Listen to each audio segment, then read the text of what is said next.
to ridicule those symbols. To ridicule those symbols while benefiting from the authority they represent is neither principled or helpful. I am particularly mindful of the sentiment expressed by some that an indigenous object which reflects and gives expression to our Jamaican identity is desirable. That process, however, requires constitutional reform and consensus. But let me hasten to point out, the events of last week were not merely about symbolism. At the center of our focus should be whether we are prepared to conduct ourselves with discipline and regard for rules. We as a parliament cannot promote indiscipline, misconduct, and then require discipline of Jamaicans from all walks of life, including our children. However, some have sought to turn the issue into one concerning the maize and other colonial past. Regarding that narrative, I will state briefly. Public records will reflect that during the life of the last parliament, the executive arm of the state had moved to adjust the constitutional requirements and arrangements, but required consistency and consensus with the opposition. That wasn't achieved. Hence, the process has not advanced. I am of the view that the majority of members of both sides of the House conduct themselves appropriately and with discipline. The majority. However, I note attempts by a few to subject the office of the Speaker of the House to ridicule and to be generally undisciplined. I note attempts by few to subject the office of Speaker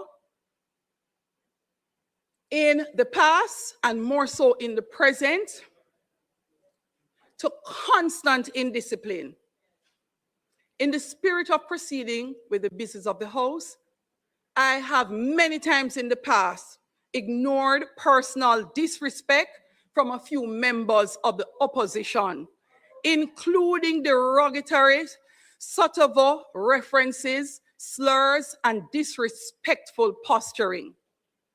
However, let me clearly indicate today that my resolve to ensure discipline prevails in the House of Representatives is unshaken and will never be deterred. I will not be discouraged by any public sentiment, any public commentary, or personal attack from ensuring that a legacy of discipline prevails in the Parliament of Jamaica.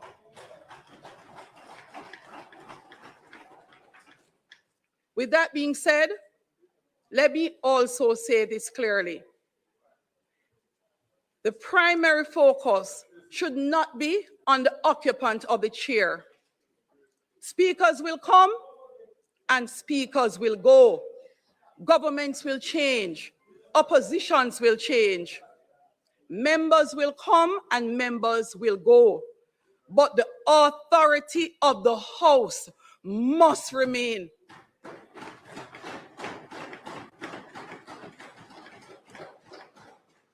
When the chair gives a direction, it's not a personal request. It is a direction issued under the authority of the House. If the authority is disregarded, the institution is weakened. It is repeatedly tested and no consequence follows. And when that is done, disorder becomes normalized. This was not the first occasion on which the conduct of this nature has tested the authority of the chair by the same member. On or around March 5th, 2026, the member rose from her seat and boisterously declared that you want me to behave like a virago, me I go behave like a virago, end quote. Restraint was exercised in the hope that the manner Restraint was exercised in the hope that the matter would not be repeated. No action was taken. But restraint must never be mistaken for permission. Patience must never be mistaken for weakness, and silence must never be mistaken for acceptance. The conduct displayed last Tuesday was absolutely unacceptable. Absolutely unacceptable by the member, the leader of the opposition who led the stand-up, and the opposition. It was unacceptable not because of who occupied the chair, but because of what the chair represents. It is unacceptable because it undermines the very order of the House, the dignity of the parliamentary proceedings, and the respect due to the institution through which the people's business is conducted. Members, robust opposition is not only permitted in the chamber, it is actually necessary. Debate must be vigorous. Scrutiny must be serious. The minority must, yes, be heard, but dissent does not become stronger when it becomes disorderly.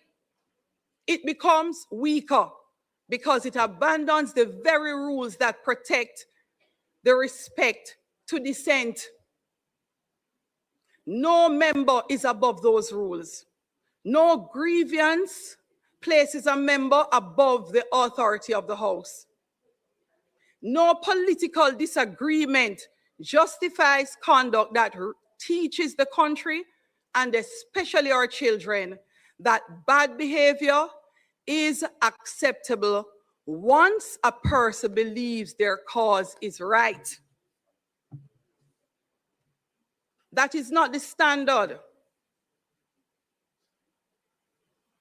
I am asking members. Your business can't afford to stand still. At Kinetic 319, we help growing brands connect media, GEO, content writing, and performance analytics to drive real business outcomes. Learn more at kinetic319.com. Must use the proper parliamentary avenues available to them. To the people of Jamaica, I say, you are entitled to expect better from this House. You are entitled to expect members to disagree without degrading the institution. You're entitled to expect passion without disorder, protest without contempt, and leadership without spectacle. The parliament belongs to you. Its dignity is your dignity. Its authority exists to serve you. And when the authority is treated casually, the injury is not to the speaker alone. The injury is to the institution and to the people in whose name we sit. Each of us must therefore decide, what example are we setting and what do we leave? We can leave behind a parliament weakened by disorder, spectacle, and disregard for authority. Or we can leave behind a parliament strengthened by discipline, restraint, respect for the rules, and make democracy a possibility for Jamaica for all future to come. I choose the latter. I invite every member of this House to do the very same. House Leader.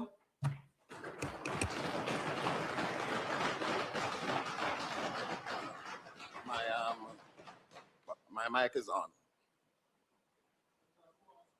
Yep. So this is the first in following the rules and order of the House. I heard you. I have made an opening statement. Many in the public do not understand the procedures in Parliament because we misrepresent those procedures. On our agenda next is the House Leader. He speaks next. That is the order of the House. Madam Speaker, we will move straight to public business, where we will continue the sectorial debates today. We expect to have two contributions from the Minister of Transport, Telecommunications and Energy, the Member of Parliament for Portland Western, the Honorable Darrell Vaz, and a contribution from the Member of Parliament for St. Andrews Southwestern, Dr.Angela Brown-Burke. Could we go straight to public business? We will recommit the other matters on the agenda after, when we suspend the sectorial debate.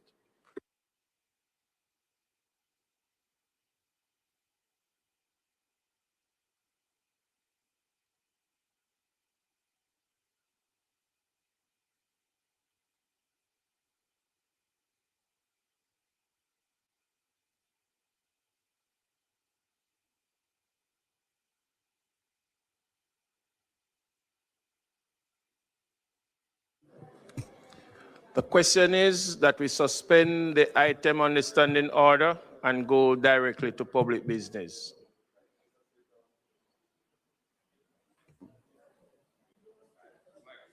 The question to the floor? Mr. Speaker, yes, they speak. There's a question on the floor first. Those in favor? Those against? Ayes have it. Public business. Mr. Speaker, Madam Speaker earlier made a very substantive statement, and I think it does require the kind of reflection that she has indicated. Madam, Mr. Speaker, a point of order. Point of order. The Speaker makes a statement. Then none of us can respond to a ruling or statement. You don't. You are here long enough. You know better than that.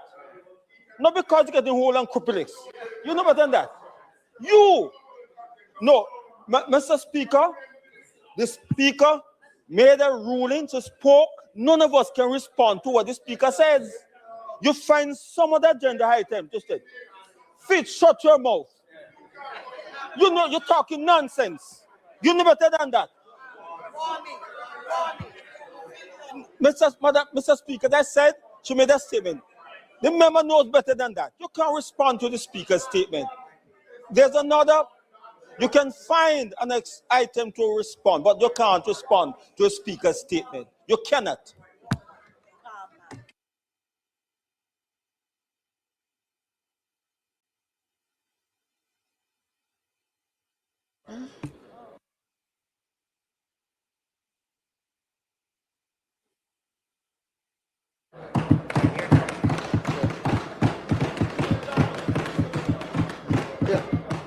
Madam Speaker, the member from Portland Western is ready for us to proceed to the sectorial.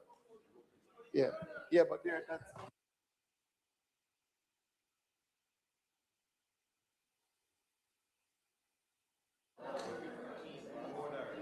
Thank you very much, Madam Speaker. Let me just start by saying that nothing is going to spoil my presentation this afternoon. Permission to speak from a seat other than my own.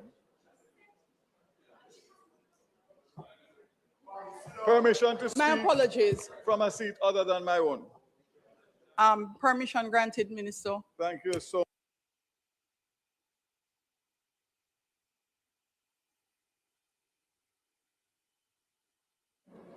Thank you.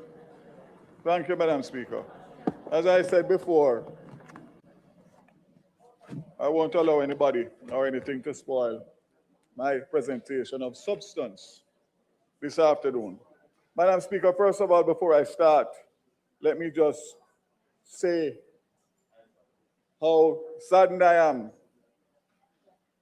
on learning of the passing of my colleague, Member of Parliament, Minister, and Deputy Treasurer, of the Jamaica Labour Party, Mr. Leslie Campbell. On behalf of my family and myself, I wish to pay condolences to his family, entire family. I'm sure that he will be dealt with according to House rules. I rise today in this honorable House with gratitude and a deep sense of responsibility as we chart the path forward for the critical sectors under my portfolio: energy, transport, and telecommunications. These sectors are the backbone of our national development, driving innovation, strengthening connectivity, and improving efficiency in service to the people of Jamaica. Before I begin, I pause to acknowledge those whose support make this possible for me. I want to thank the Almighty for the strength to serve the people of Jamaica. To my dear and awesome wife, Anne-Marie, my children, 5 grandchildren and climbing, family, and friends, your unwavering support fuels my commitment to public service. I thank you for your patience, your sacrifices, and your constant encouragement. To the leadership and dedicated staff of the Ministry of Energy, Transport, and Telecommunications, your expertise, professionalism, and hard work form the foundation of the ministry's progress. I extend a special welcome to the new Permanent Secretary, Mrs. Kadisha Campbell-Rochester, and thank her, along with the senior managers, technical teams, and administrative staff, for your continued service to the nation. I also acknowledge former Permanent Secretary, Mrs. Carol Palmer, who I worked with from 2020, and thank her for her steadfast leadership prior to her retirement in December 2025. Madam Speaker, I remain deeply appreciative of our board members and advisors whose insight and guidance continue to shape the policies and achievements of the ministry that I will outline today. To my CPOs, I thank you always for your steadfast support, which allows me to effectively balance my ministerial duties and my role as Member of Parliament. I'm grateful not only to you, but to your families for the sacrifices that you make. To the staff across all agencies, departments under this ministry, you are the driving force behind implementation and success of all that we have accomplished in the last financial year. Whether in offices, telecommunication networks, or transport hubs, your contributions are vital and deeply valued. To the people of West Portland, who have entrusted me with the privilege of representation over the last many years, I remain committed to your development and well-being. Your voices continue to guide my work, and I thank you for your confidence. Many of them are here and have been here every year since 2007. So I can, Madam Speaker, say that I'm definitely a senior, as I first came here in 2007, returned in 2008 after a by-election, 11, 2016, 2020, 2025. I would expect at least an acknowledgement.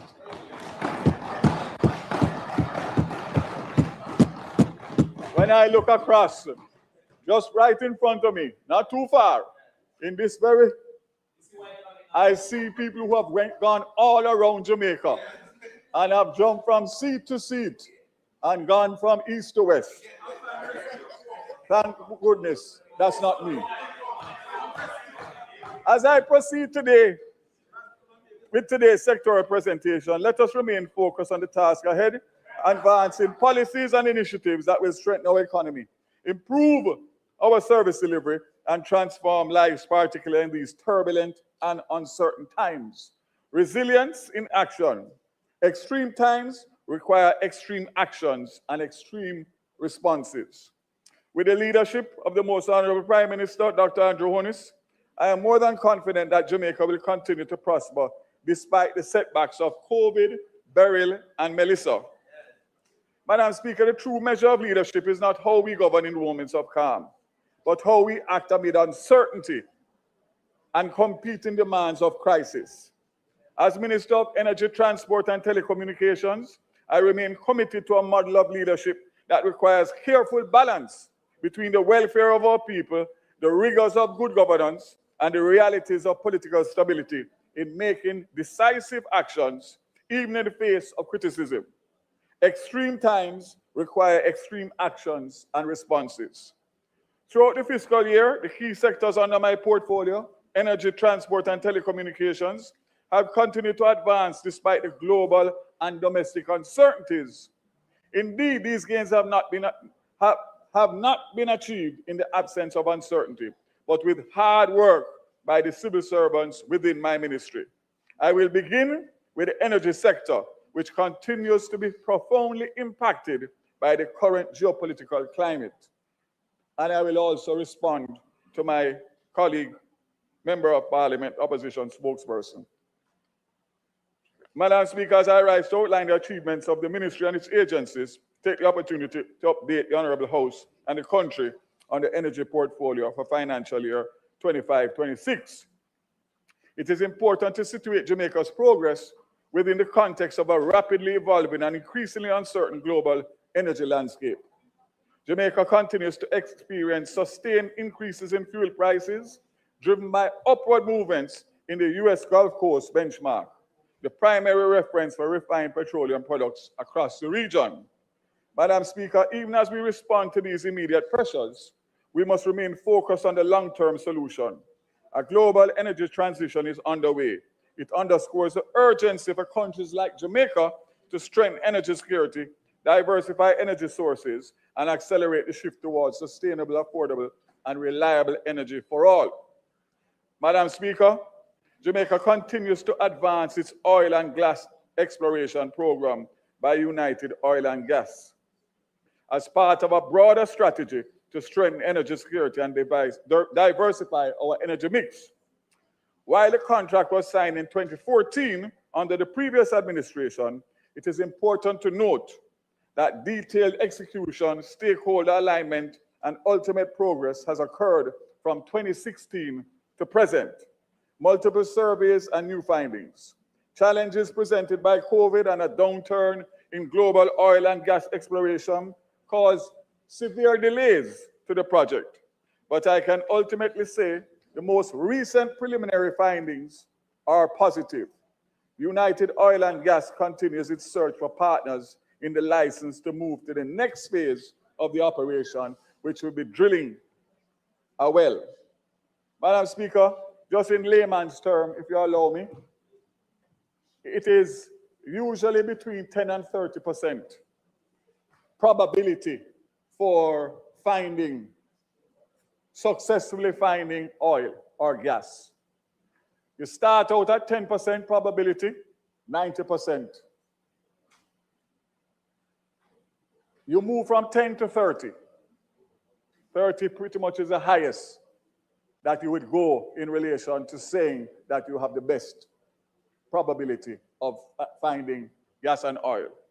I'm happy to say that we started at 10% in 2016, and with the recent surveys, we would have reached 30%, which would mean that we will have interested parties to partner with United Oil and Gas, hopefully in due course. So I remain hopeful and cautiously optimistic. Let me put it no further than that. So further to developments in April this year, the latest updates from the ongoing exploration activities continue to support a cautiously optimistic outlook, while underscoring the need for careful, evidence-based progression at each phase of the process. The government remains measured in its approach, recognizing that any discovery would require significant investment, probably 60 to 80 million US to drill one well, and we would have 14 rigorous environmental safeguards and a clear regulatory framework to guide development.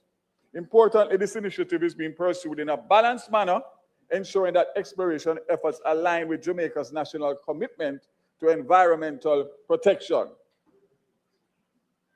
Madam Speaker, the generation procurement entity has launched the largest renewable tender ever undertaken in the Caribbean, initially comprising of 220 megawatts of renewables, paired with 110 megawatts of battery storage.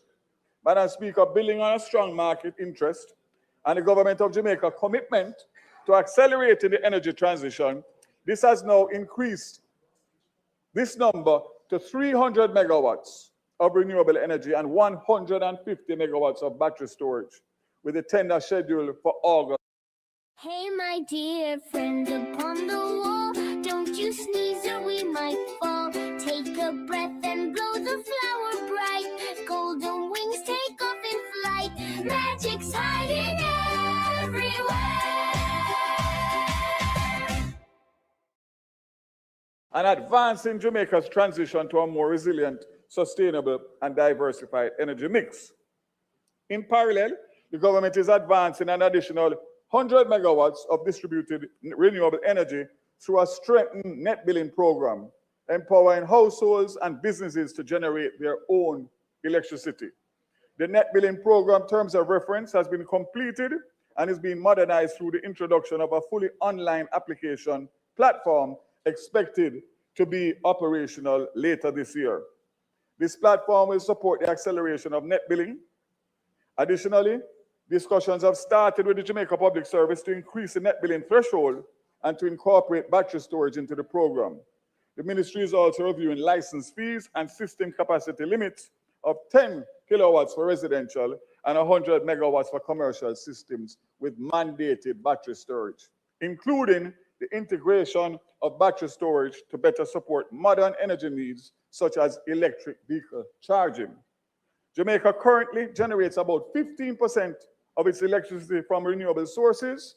Ongoing and planned projects are expected to add roughly 35 percentage points, helping the country reach its 50% renewable energy targets by 2030, not only in Jamaica, but also the Caribbean. Now, so, Madam Speaker, let me just remind you that it was originally 30% by 2030, and the Prime Minister in a meeting gave a directive that we must move it from 30 to 50, which is a very ambitious target. But of course, he has the right minister to get it done. Madam Speaker, structural reforms are advancing in parallel. The power wheeling regulations have been completed and gazetted, with final discussions underway to settle the tariffs and billing arrangements so implementation can begin shortly. This will allow more participants to access trade electricity across the grid. At the same time, the updated national energy policy, along with the supporting action plan and sub-policy, is being finalized for submission to Cabinet. I'm happy to say that I signed that submission today before coming to Parliament. This policy sets a clear pathway towards a modern energy system that is secure, reliable, affordable, and sustainable. It addresses key national priorities, including expanding access to the remaining 5% of Jamaicans without electricity, improving system efficiency, maintaining affordability, and strengthening resilience to natural disasters. In practical terms, Madam Speaker, this is about building an energy system that works for the Jamaican people, one that reduces cost over time, supports economic growth, and protects us from external shocks. Madam Speaker, on restoration, the response to Hurricane Melissa stands as a strong example of national resilience. With the support of 18 Carolec partners, Jamaica restored electricity to 98% of its customers within 3.5 months, improving to 99.6 as of April 20th, 2026. Full restoration is on track for April, except in cases where customers cannot yet safely receive power. Madam Speaker, this program did not happen by chance. The $150 million loan approved in December was critical in accelerating recovery and avoiding a scenario where restoration could have stretched into late 2026 or even early 2027. Madam Speaker, there has been a lot of flip-flops surrounding the speed and accountability. I went back to the Hansard to remind this Honorable House of what the leader of the opposition said in November 2025 in regards to the JPS loan. Here is what he said from Hansard. I would like your assurance, Minister, that the 200 million will be coughed up by JPS, perhaps by its two large overseas shareholders, Maribor and East West Power, Korean government, South Korean government, own large utility, or JPS is going to draw down on whatever funding it can raise from its creditors. I don't know how they plan to fund it, but we need to know it's funded before we put in our $150 million in.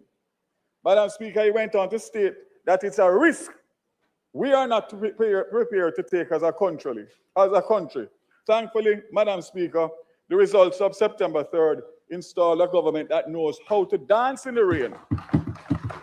A government capable of assessing risk and responsibility. Those are his words, Madam Speaker. The other member of the opposition, including the member from St. Catherine Southeastern, in a statement filled with more flaws than ours, said we should measure opportunity cost of fast-tracking the restoration by providing a loan to the JPS. Minister, hold a moment, please. Leader of the opposition, quick question. Are you standing on a point of order? All right. Opposition leader, you know our practice in respect of point of order. I am going to allow you to go ahead. I'm going to recirculate what really is a point of order.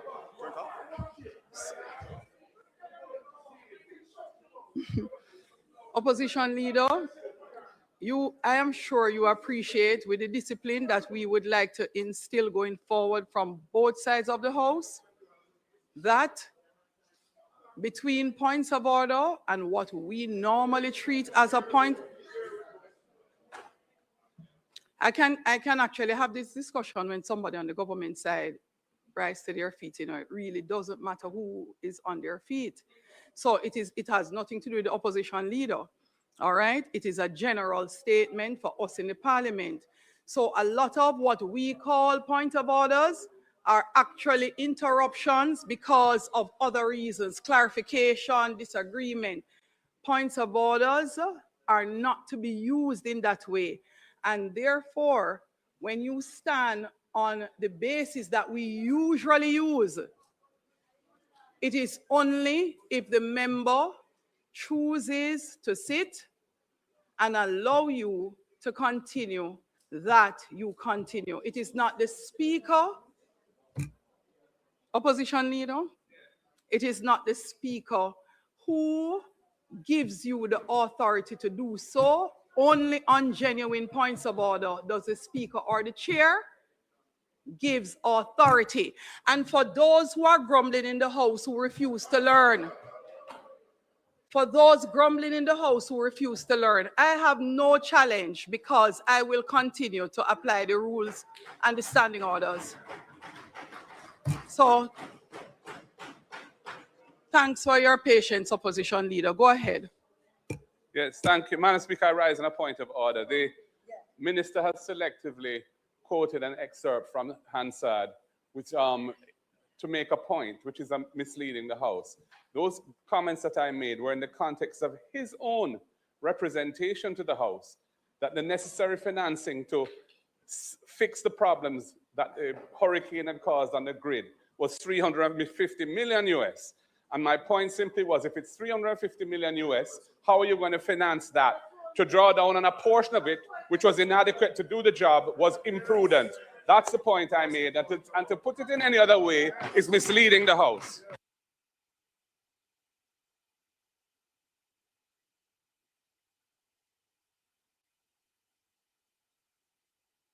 Clock. Your mic was not on, Minister. Hold on a moment, Minister. This is a point of order on which I rise. If the member will yield. Madam Speaker, the leader of the opposition rose on a point of order. What is your ruling, Madam Speaker? Well, you know already, Prime Minister, this is not a point of order. What order of the House of debate was breached? No. If the leader of the opposition continues the House is not a point of order. The point of order to disrupt debates. Madam Speaker, that is an abuse of the rules of the House. So, Madam Speaker, I ask you to rule on whether or not the point raised by the Prime leader of the Minister opposition breached any rules of the House. debate in the House. No, it does not, Prime Minister. So members who are grumbling prior, the reason I made sure to state this is exactly that. Please read Standing Order 34.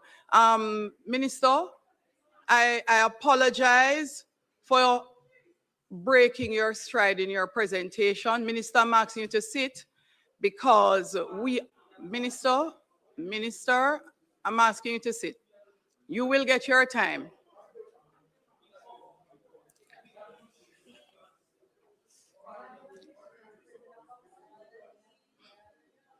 We'll go into that next, Member Campbell, so we can go down that road after. So Standing Orders 34 speak to interruptions. Interruptions subject to the provision of Standing Orders 26, 38, and 39, which speaks to privilege motion, closure of debate, and previous questions.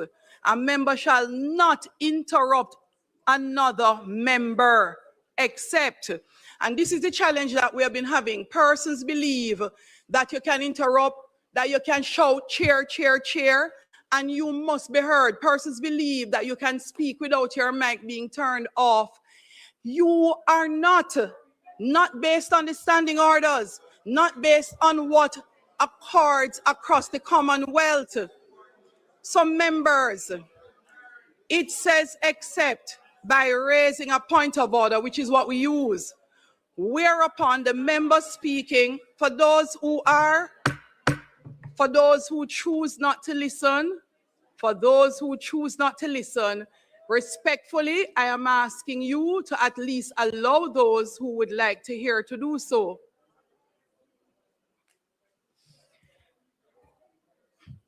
Subject to the provision, a member shall not interrupt another member except by rising to a point of order, whereupon the member speaking shall resume his seat, and the member interrupting shall simply direct attention to the point of order which he desires to bring to notice.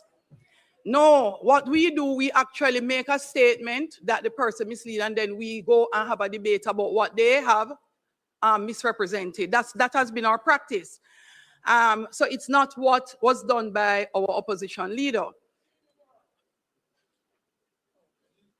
Members, could I finish? To the point which he desires to bring to notice and submit it to the speaker or chair for a decision or breach of rules. Now, another interruption can be done. It is not a point of order. This interruption is to elucidate some matter raised by the member in the course of a speech. Elucidate, which is, if you're asking, could you explain because I'm not understanding? But only if the member, and for those on the opposition benches who refuse to listen, I hope it is appreciated when the standing orders are followed, that it is the standing orders that rule the House. So if you do not understand the rules, I will not continue to argue. Members, to elucidate some matter raised by that member in the course of his speech, but only if the member speaking is willing to yield. So our practice of just point of order, and then we use it as a mechanism to break the stride of someone speaking, to have them divert from their presentation to give a long soliloquy teaching. It is not supposed to be done by any side. No problem.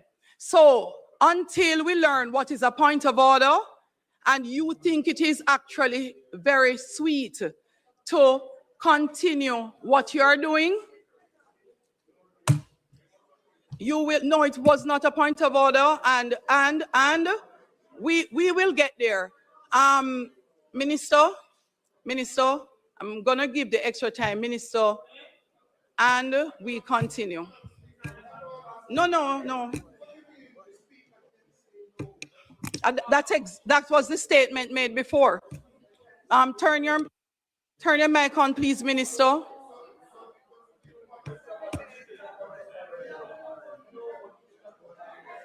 Madam Speaker.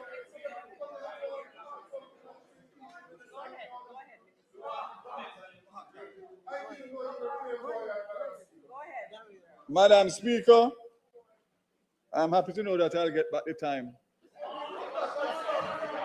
And I want to say, Madam Speaker, that I invite every member here to look at Hansard in relation to that particular day and that particular speech.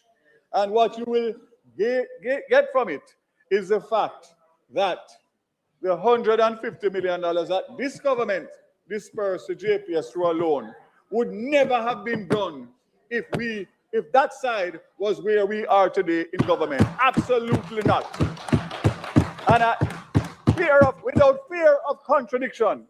And to add to that what I just said a while ago is that what would have really happened is that you would not get restoration until the end of this year into 2027, and it's not me say so, it's JPS who has said so. So again, Madam Speaker, I say that good decision was made by the cabinet of the country.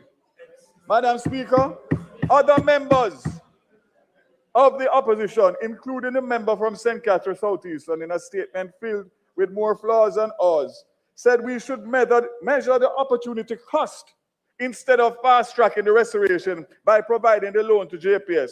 I say to the people of Western Jamaica, had we listened to the opposition then, you still would all be out without light and water for several more months to come. On that note, Madam Speaker, the initial JPS timeline for restoration without JPS, without the $150 million loan, was October to December 2026, which has been revised. And let me state for the record, the utility provider estimated that without the loan, restoration to many of the communities that opposition members are complaining about would have been delayed to approximately January to June 2027. I'll soon give you some better details. Madam Speaker, let me make it abundantly clear that this government... Minister, I'm very sorry to be breaking you again, because I made the effort to use the time to explain how point of orders work. Let me again make a formal ruling. A formal ruling. My ruling is no point of order was raised by the leader of the opposition. No point of order was raised by the leader of the opposition. No rule of the House was broken. Now, because we keep having this discussion, and I would... When the sun rises over the sea and the waves dance in the morning light, let the sun warmth guide your way. Through the trees, across the field. Every step, each passing day. This nature is a true piece of art.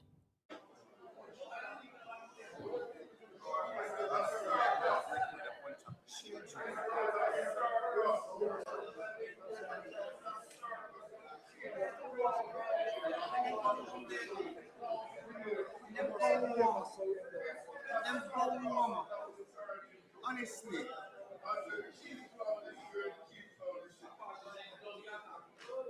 there are so many new persons in the house who could benefit from what the speaker is saying about different things. And we don't want to listen, we don't want to hear. I don't know everything in the book, you know. I don't know everything in the book and how we've been practicing certain things is wrong. At least let me hear. You just come, I would like to hear what she's saying. You just come, make me hear, make me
Member Smith, a moment of your time, please. Members, in the interest of time, I am going to ask the member. I'm going to ask the member from St. Andrew Northwest to take the chair while I spend some time in discussion with the opposition members. Thank you, members. Please accept my excuse.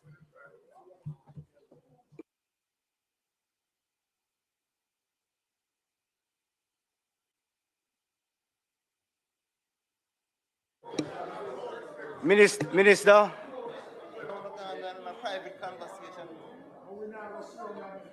Thank you. Thank you very much, Mr. Speaker. And let me borrow a phrase used by the Prime Minister in his budget presentation. Ain't nobody going to break my stride. None at all. None at all. I noticed, Mr. Speaker, how calm I am. It's against my personality. But I know the ploy, and I want to give the people of Jamaica the good information that they are looking for from a good government, Mr. Speaker. Madam Speaker, let me make it abundantly clear that this government has provided no further funding to JPS outside of the $150 million. And not only has electricity been restored to over 99% of Jamaicans, but critical infrastructure, including water, ATM service, hospitals, and other critical services were restored as well. But it gets better, Madam Speaker. As of this morning, May 5th, the number of customers without power across Jamaica is 1,343. So we are now at 99.81%, Prime Minister. The parish breakdown for remaining customers is Westmoreland, 1,283, St. Elizabeth, 60. Of the remaining customers to be restored, approximately 40%, 538, are not ready to receive power safely due to property-related damage, leaving approximately 805 customers who can receive electricity service still to be restored. Remaining work has been severely impacted by difficult terrain, limited access to remote areas, adverse weather, and challenging ground conditions, which continue to slow the progress. The final phase of restoration will proceed at a measured pace with smaller daily gain. Madam Speaker, JPS restoration performance after a Category 5 Melissa has been nothing short of outstanding. When you benchmark with other utilities, the data shows clearly that JPS's performance is nearly twice as good as its peers in other developing countries, and almost on par with the best-in-class utilities in developed countries with far less far more resources. Let us step back a moment and compare our post-Melissa experience here in Jamaica with Puerto Rico after they got hit by Category 4 Hurricane Maria in 2017. Puerto Rico, as you know, is a little smaller than Jamaica, but has GDP 7 times of Jamaica and the support of the United States of America. Here in Jamaica, 2 months after we got a direct hit by a Category 5, 90% of JPS customers had electricity. In Puerto Rico, 2 months after it was hit by Hurricane Maria, 40% of their customers had electricity. It took Puerto Rico almost a full year to get electricity back to 99% of their customers after Hurricane Maria. JPS accomplished 99% in 4 months. As a 4-month mark, Puerto Rico was at 57%. Here in Jamaica, we can proudly celebrate that the fact in approximately 6 months after the most devastating hurricane in our record, 99.8% of customers have been restored. As I said, as of today, 1,343 out of almost 700,000 customers are still without power. However, those communities, about 800, are ready to receive supply at this point, and we won't stop until everyone is connected. Madam Speaker, Mr. Speaker, I want to pause to applaud the JPS President Hugh Grant and the entire JPS team for a best-in-class restoration performance, which will be a case study by many countries near and far for decades to come. I thank them on behalf of the entire country, and especially those in the hardest hit parishes. Mr. Speaker, the collaboration between a proactive government and JPS has been nothing short of exceptional. And to those naysayers, I simply say, commitment made, argument done. Madam Speaker, there is no time more important than now to strategically position Petrojam with Jamaica's energy future. As the only operational petroleum refinery in the region, Petrojam is a critical national asset with significant strategic value, not only for Jamaica, but for the wider Caribbean. Its geographic location and refining capability provides a unique opportunity to strengthen energy security while expanding regional influence. For 26-27 financial year, Petrojam is projecting total sales of 12.21 million barrels, with 7.2 million barrels allocated to domestic market and 4.9 for export. This dual role ensures reliable local supply while generating valuable foreign exchange earnings. Very important, Mr. Speaker, for the country to listen to this. Between March 12th and April 8th, transport fuel prices rose by about $49.20 per liter. Only $18 of that was passed on to consumers due to government's pricing cap. The remaining cost was absorbed by Petrojam to cushion households and businesses. Madam Speaker, that is a buffer of about 8.6 million US, approximately 1.3 to 1.4 billion worth of protection that this government has provided for the average Jamaicans during this energy crisis. So Madam Speaker,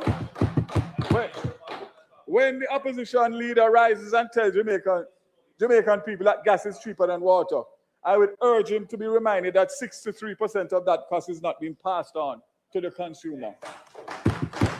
While the buffer is effective, the intervention is costly, with projections reaching as high as $11.8 billion by June 2026 if maintained.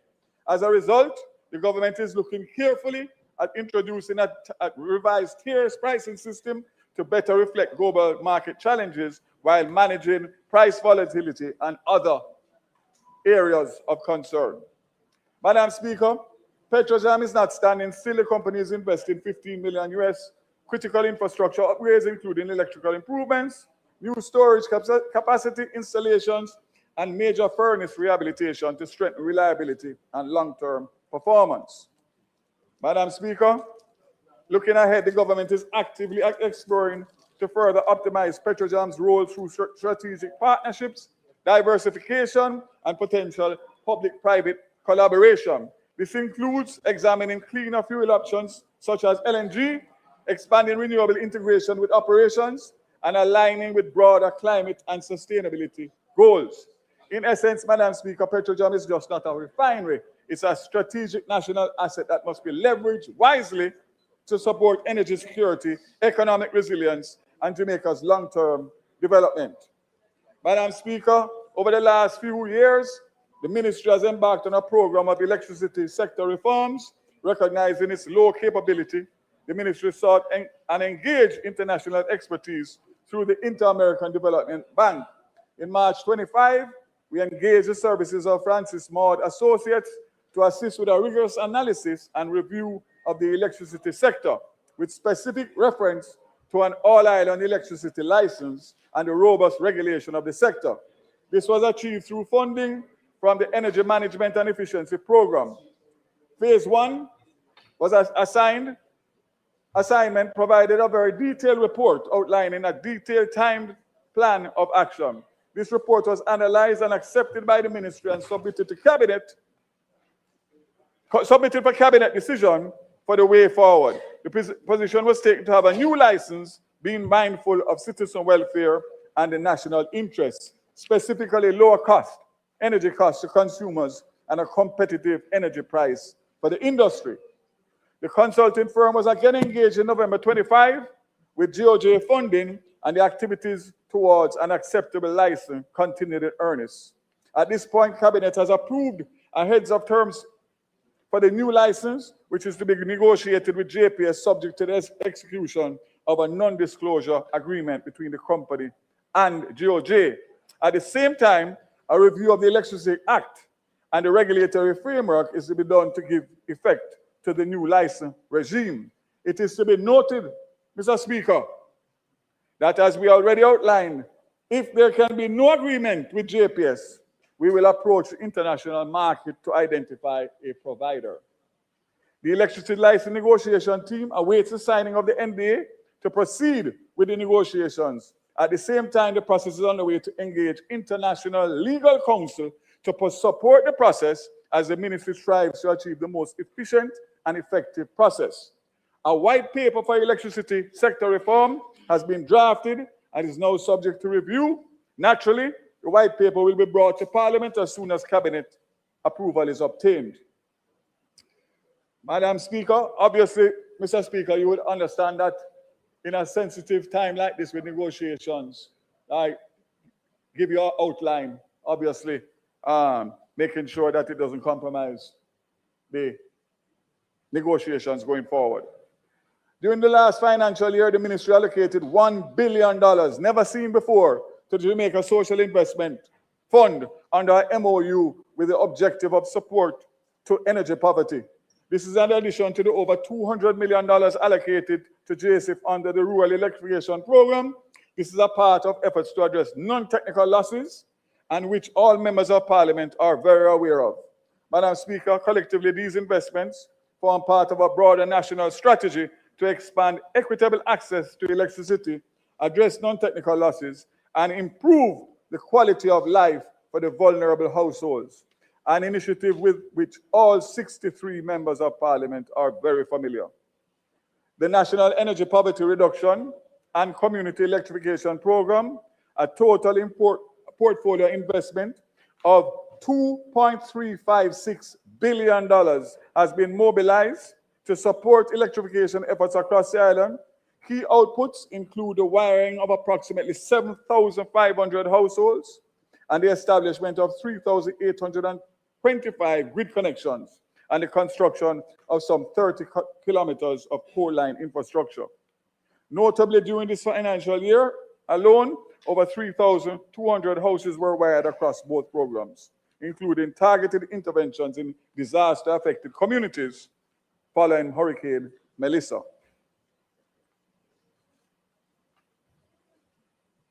Madam Speaker, for months I sat and listened to members of this House, and by extension Jamaicans at large, being misinformed and misled regarding the reality in the increase in electricity prices. The Member of Parliament from East Kingston and Portfolio quantified the increase as moving from 26 cents to 40 cents, while failing to mention that is largely consequential of the fundamental license restructuring undertaken in 2015, 2016 under his leadership and his government. Madam Speaker, these are the facts.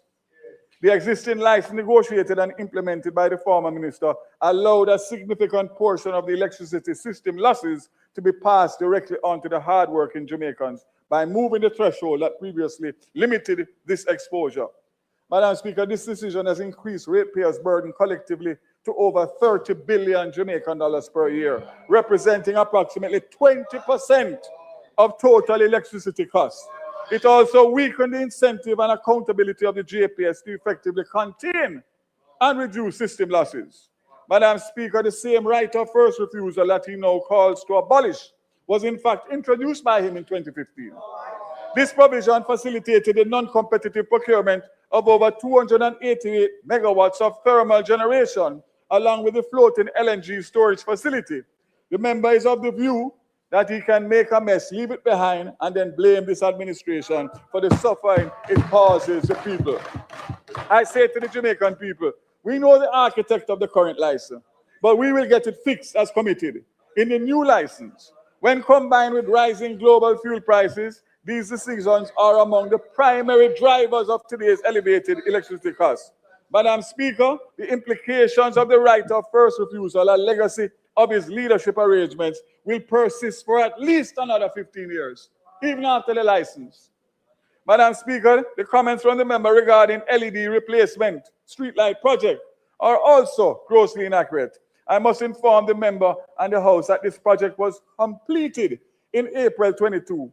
A total of 114,223 high-pressure sodium streetlights were replaced with smart LEDs. Approximately 6,000 are outstanding pending an audit and OUR approval. All new streetlights procured by JPS are smart LED type. Similar, Madam Speaker, the smart metering provisions of 2016 license must similarly be enforced. This project is 99.7% completed since April 25. 2,000 meters are outstanding due to access issues. A total of 698,000 meters have been replaced with smart meters. Madam Speaker, this sector has shown resilience in action. Madam Speaker, I move to the transport portfolio, which remains the largest portfolio within the ministry, spanning land, maritime, aviation services, and continues to play a central role to Jamaica's economic development and resilience in action. We are advancing the revision of the National Transport Policy and Action Plan to support a modern multimodal system that strengthens infrastructure, improves connectivity, enhances safety and security, and advances sustainability. With the support from the United Nations Development Programme, the updated framework is being finalized for submission to Cabinet as a green paper in this financial year. Road safety remains a national priority, and the National Road Safety Policy is updated to reflect current realities and align with the United Nations Decade of Action for Road Safety 2021 to 30. The updated framework will guide targeted interventions to reduce fatalities and injuries while strengthening coordination across Jamaica.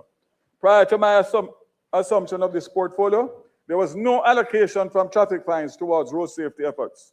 Madam Speaker, I'm pleased to announce the approval of a 5% allocation to the Ministry of Transport of traffic fines. And for last year,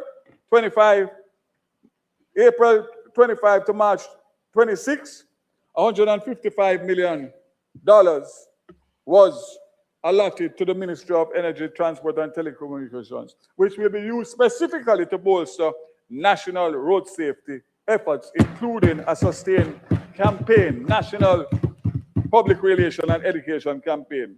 It works out to about $13 million a month, and some of these funds obviously will go a far way in putting together a public education campaign and behavioral change interventions across the country.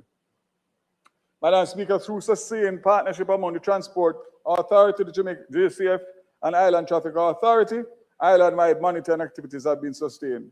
These collaborations continue to improve order and safety within the public transportation system. During the period under review, 1,915 vehicles operated illegally were seized, and 19,413 enforcement actions were carried out against operators. The measures have strengthened compliance, improved order in the sector, and contributed to a record licensing year, reflecting a 3.8% increase over the previous year. Transport Authority implemented several strategic initiatives to improve service quality, strengthen performance management, and enhance order across the sector.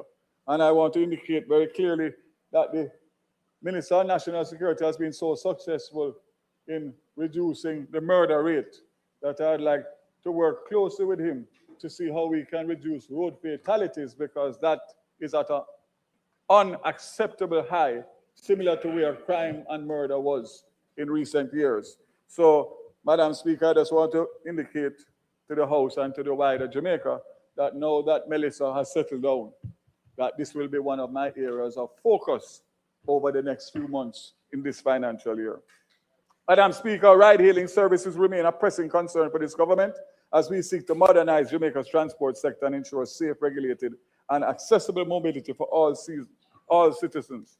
I'm pleased to advise that Cabinet has granted approval for the development of the national ride-hailing policy, establishing a foundation for a comprehensive regulatory framework. This framework is necessary to guide the operations of ride-hailing in Jamaica. A steering committee has been established to provide oversight and ensure stakeholder engagement throughout the policy development process. Madam Speaker, the next stage is to develop a policy green paper. Work is actively underway to advance the development of this paper to be tabled in Parliament within the next 3 months. This ministry is committed to transparency, and the draft policy will be exposed to public scrutiny, ensuring that all voices of citizens, operators, and stakeholders shape the final framework. The national ride-hailing policy will not only regulate emerging services, but also safeguard the public's interest, promote fair competition, and enhance mobility across the country. I'm pleased to say that it is of such urgency that the Minister of Tourism and myself are planning a meeting with stakeholders based on several requests that we have had for a meeting to work to see what can be done in parallel to the policies that government is implementing.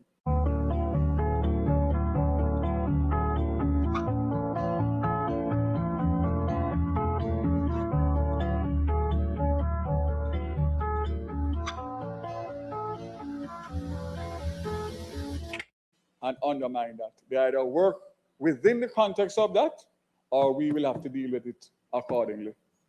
Madam Speaker, I'm aware of the Jamaica public passenger vehicle PPV sector, which is under strain due to rising fuel prices as well as outstanding 60% fare adjustment. Fuel now accounts for 65% of monthly operating expenses, alongside increasing tolls, insurance, and maintenance costs, threatening the sector's sustainability.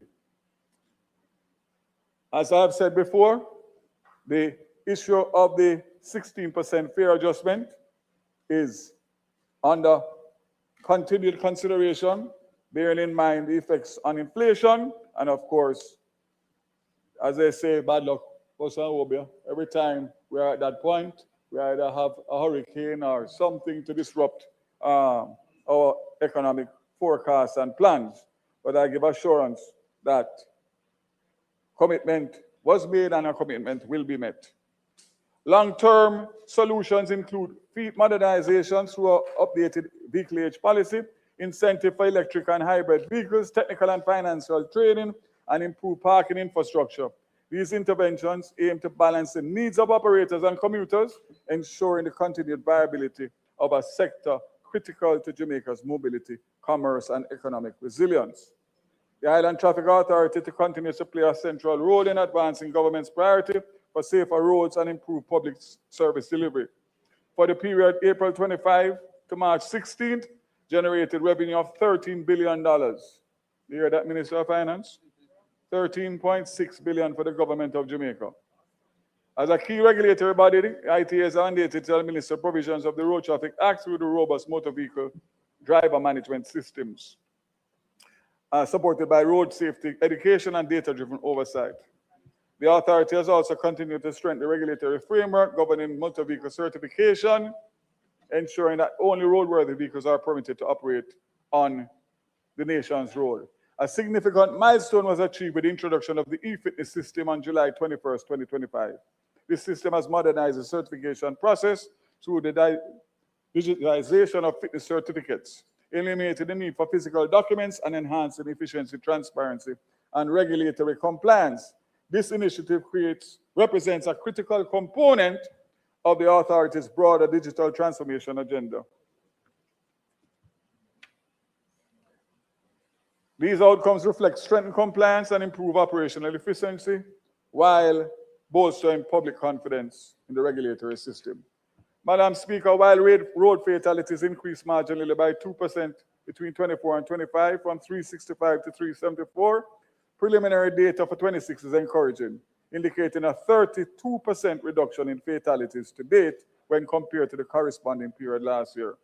Madam Speaker, the authority has expanded its public education initiatives across school, workplaces, and communities, including the learner driver education, the road safety awareness engagements, over 105, and these are aligned with national policy objectives to reduce road fatalities. Madam Speaker, I'll move on to one that is near and dear to me, but not so much the other side. The Jamaica Urban Transport Company remains central to public transportation. JUTC made steady progress in modernizing its fleet, improving service delivery, and strengthening governance. A key pillar of this progress is the transition from traditional diesel to cleaner, more cost-effective energy sources, an approach that has helped us cushion the impact of volatile fuel prices while advancing environmental sustainability. Today, JUTC deploys 204 buses powered by alternative energy each day, including 197 compressed natural gas buses and 6 electric buses and 1 range-extended electric vehicle, which combines rechargeable battery technology with diesel capability. Construction of a new natural gas facility at the Spanish Town Depot commenced in June 25 and was successfully commissioned in December 25. Since its commissioning, the facility has been fully operational, playing a critical role in fueling the buses now at 2 locations, Portmore and Spanish Town. Madam Speaker, today marks 1 year since the launch of the pilot of the rural school bus program. And I must state for the record that despite the bad mind and the distasteful political rhetoric that was spread, including the member from Manchester Southern, not one single student has been killed or suffered any serious injuries while commuting on the rural school bus system. Madam Speaker, the rural school bus system has also expanded significantly since the pilot phase in the parish of Portland in May 25, making a significant and transformative policy of this government's commitment to expanding access to safe and reliable school transportation. Following the success of the pilot, the program transitioned to a phased national rollout under the management of the JUTC. Phase 1 has been successfully completed, establishing a strong foundation for continued expansion. To date, 110 rural school buses have been deployed, each selected to accommodate varying routes, conditions, and passenger needs. And the program, still in its early stages, is transporting between 15 and 20,000 students per day.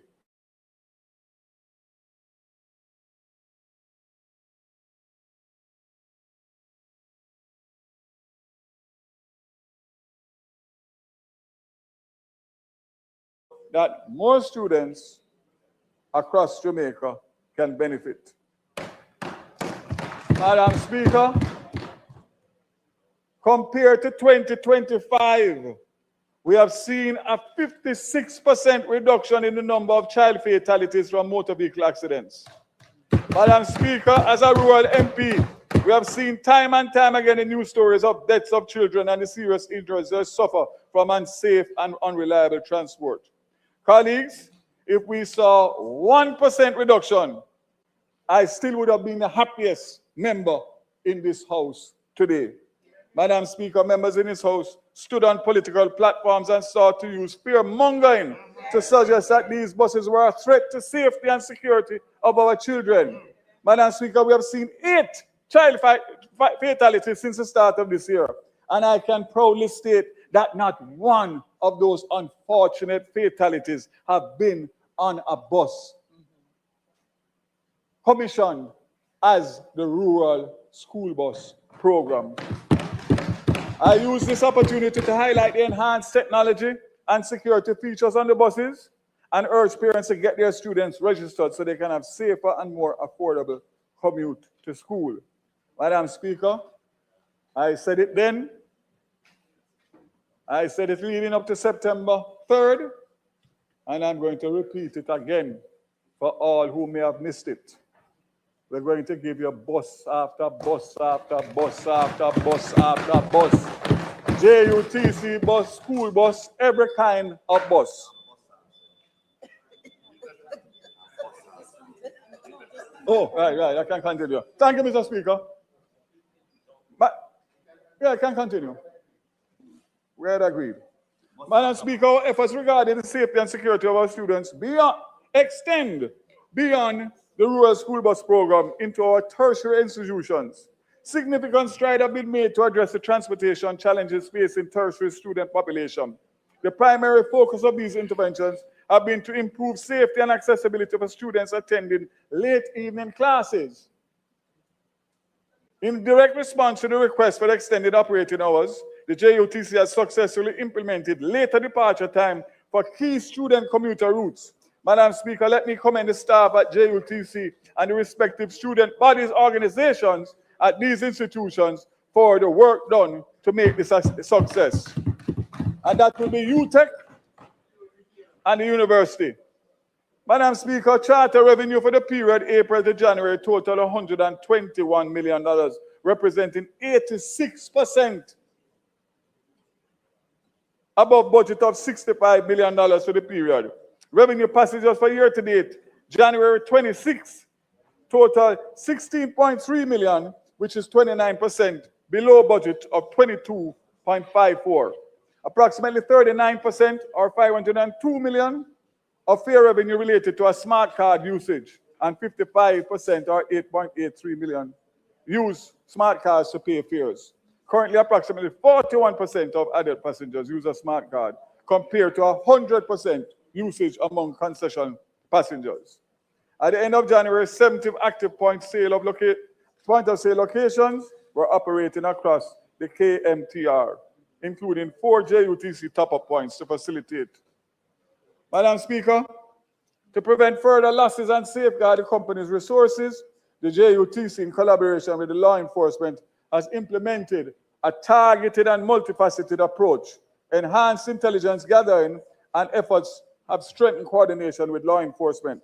The JUTC continues to work closely with the JCF and, Madam Speaker, Mr. Speaker, since the implementation of these measures, the fare revenue year to date was 1.42 million or 12% above the 1.26 for the same period.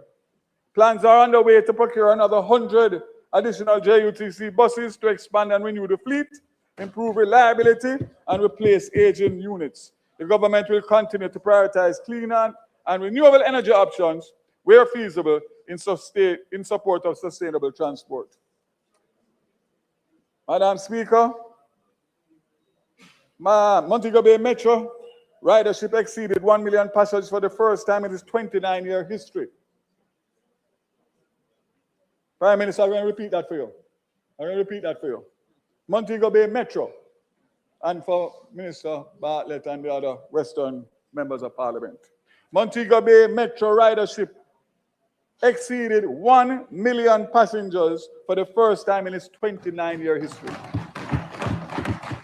reaching 1,003,000 and expected to rise to above 1,073.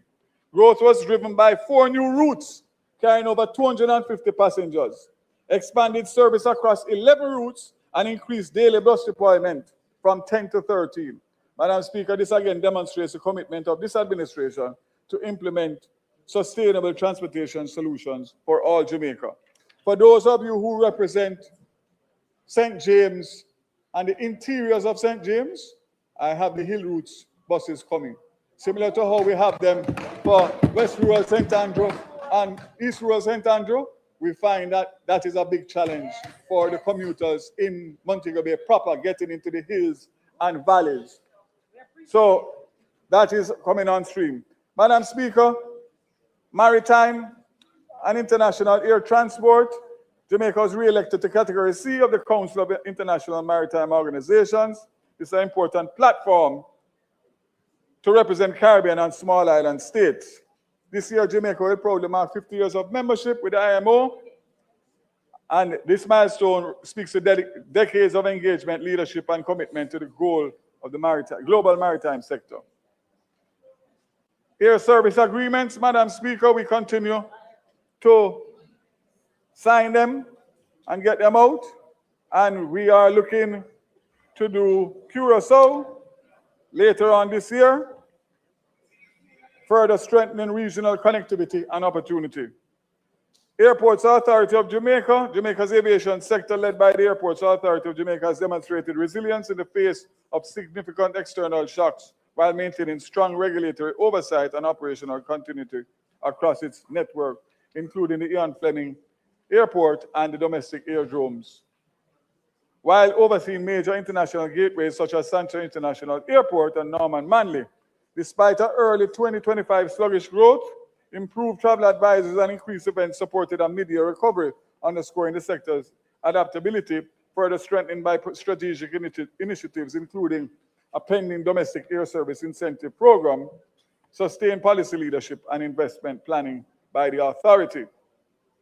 The sector's resilience was severely tested by Hurricane Melissa, which disrupted aviation, traffic, and infrastructure, most notably at the Sancta International Airport, where tourism dependency led to passenger declines to 4.5 million in 2025 and a projected 4.2 in 2026, while Norman Manley rebounded quickly, maintaining growth from 1.8 to 1.9 million passengers. Madam Speaker, another area of success in Hurricane Melissa was the Airport Authority's response, handling from October 29th, between October 29th and December 2nd, 2025, handling 3,046 flights across all aerodromes, including 935 relief flights at the Sancta International Airport, reflecting a 26% increase.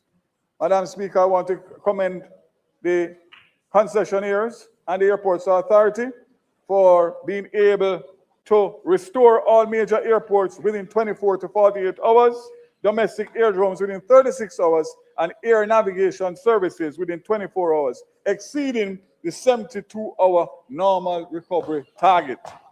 While maintaining zero aviation accidents, operations scaled down from a peak of 22 aircraft to 8. Madam Speaker, I want to say congratulations to Airports Authority and, of course, the Norman Manley and Sancta International concessionaires. Job well done. Madam Speaker, in today's world, the strength of a nation is measured by the strength and resilience of its digital infrastructure, and the telecommunication sits at the very center of that reality.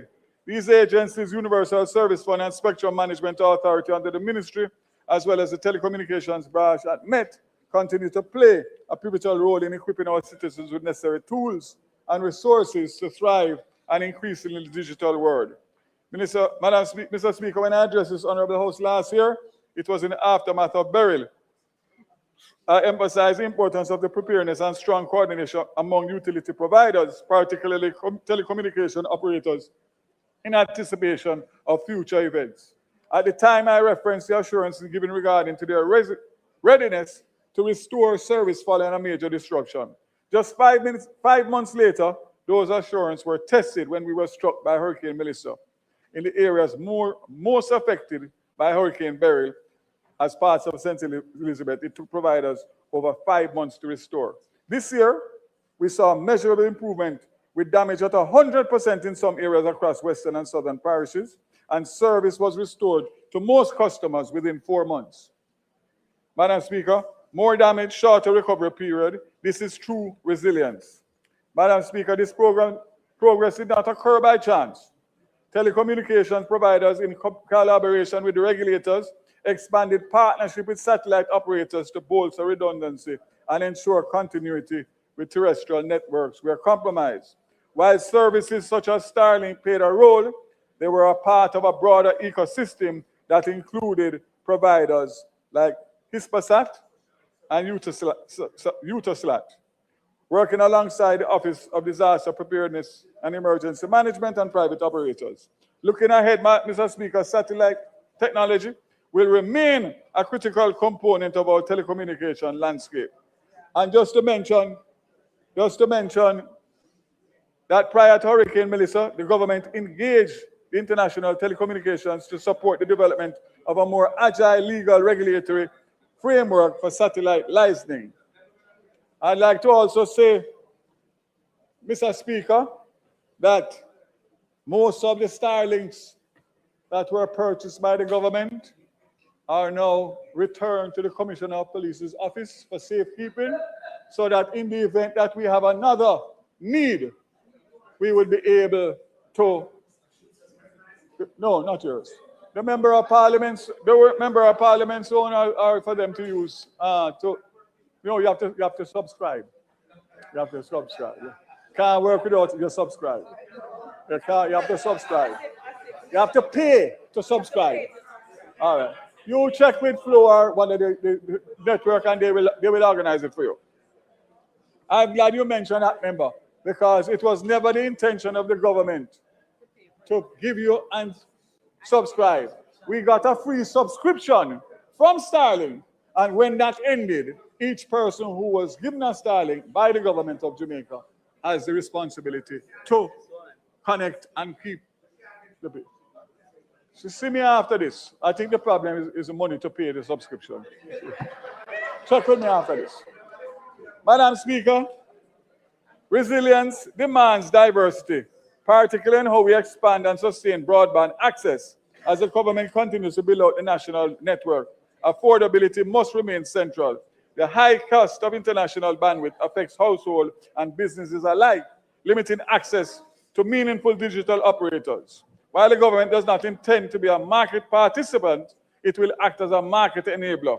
In this regard, there is clear room for increased competition. The government's investment in subsea fiber connectivity, which commenced in the previous financial year, represents a strategic step forward. It will strengthen redundancy, especially as some existing cables approach end of life, while expanding capacity and driving more competitive pricing. Madam Speaker, we expect the new subsea cable to be operational by the end of 2027. By the end of 2027. Madam Speaker, as another pillar of resilience, the ministry has worked to finalize National Emergency Telecommunications Plan with continued support from the ITU. Plan was completed during this financial year. Spectrum Management Authority strengthened Jamaica's wireless communications during 25-26 by ensuring efficient spectrum allocation, regulatory compliance, and reliable telecommunication services essential to the economy. Universal Service Fund continues to actively reduce the digital divide and advance inclusive national development.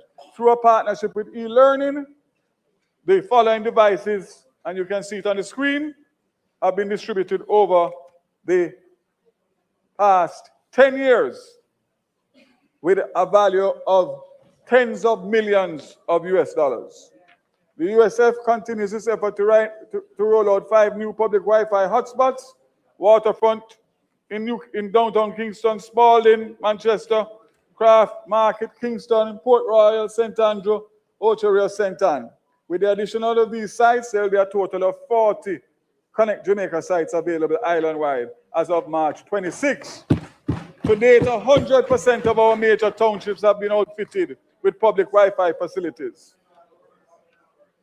So they were severely damaged in Melissa, and I can assure that they are on program to be restored in short order. I would say within the next 4 to 6 weeks. I think one of the issues that we have is to find out how the government through USF can monitor these units to make sure that we get value for money in terms of the maintenance contracts that are out. Madam Speaker, as I close, a total of 27 public Wi-Fi sites were impacted. To date, only 3 have been restored. The 24 remaining will be completed by June 2026.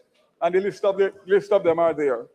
Community access points, of the 49 community access points, 46 have already been restored, with just 3, 2 in St. Elizabeth and 1 in St. James, remaining island-wide. Madam Speaker, after Hurricane Melissa, when communities were cut off and systems disrupted, the USF moved quickly. 1,000 tablets valued at $72 million were deployed to support national damage assessments. This is real-time data collection, the real decision-making, and real support for the affected families in St. James, St. Elizabeth, Westmoreland, St. Anne, and Trelawney. Madam Speaker, in closing... Your time is up. Time is up. I can't close? You give me permission to close. Madam Speaker, in closing, today's realities have sharpened the government's resolve. Minister.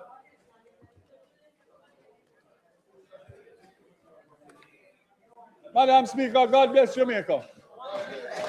And God bless the Anglo-Honest-led administration. May God continue. Thank you very much, Minister.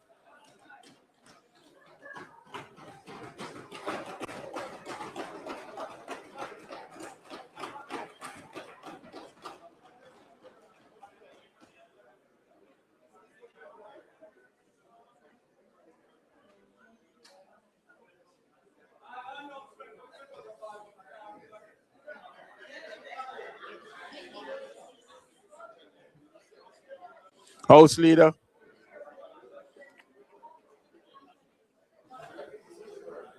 Mr.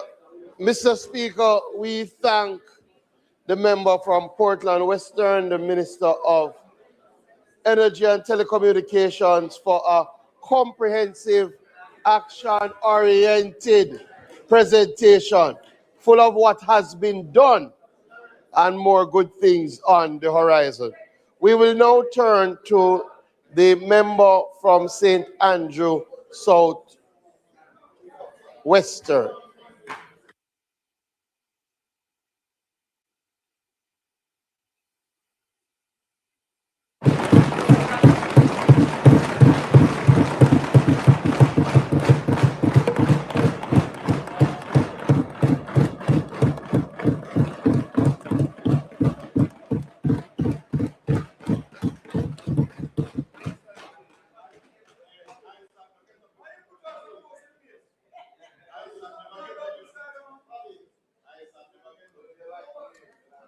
To the honorable members of this. Oh.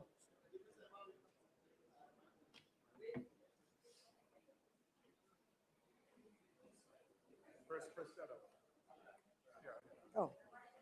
To the honorable members of this house, I am guided by the enduring truth of Proverbs 19:17.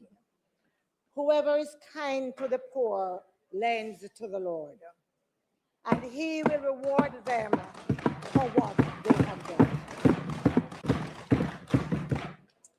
I had in my presentation a whole page and a half of facts. If you are part of the team who has helped me be here doing what I'm doing, I say thank you. I hope you understand why I do not have the time to call you by name today. So I want to start, first of all, with the historical foundations of social protection in Jamaica. Jamaica's social protection framework owes its most enduring advances to successive PNP governments, which have consistently prioritized consistently prioritized the poorest and the most vulnerable, delivering economic security, health safeguards, education access, digital inclusion, and justice reforms that traditional definitions often overlook. The foundations began in the 1960s, yes, under a JLP administration with the NIS and the new secondary schools. But it was the PNP leadership of the 1970s under Michael Joshua Manley that revolutionized protection for the needy. The Minimum Wage Act, the National Housing Trust, Employment Termination and Redundancy Payments Act, Equal Pay for Equal Work, Maternity Leave with Pay, and most crucially, free secondary and university education. In terms of the dignity that many of us claim, it is because no bastard not there again.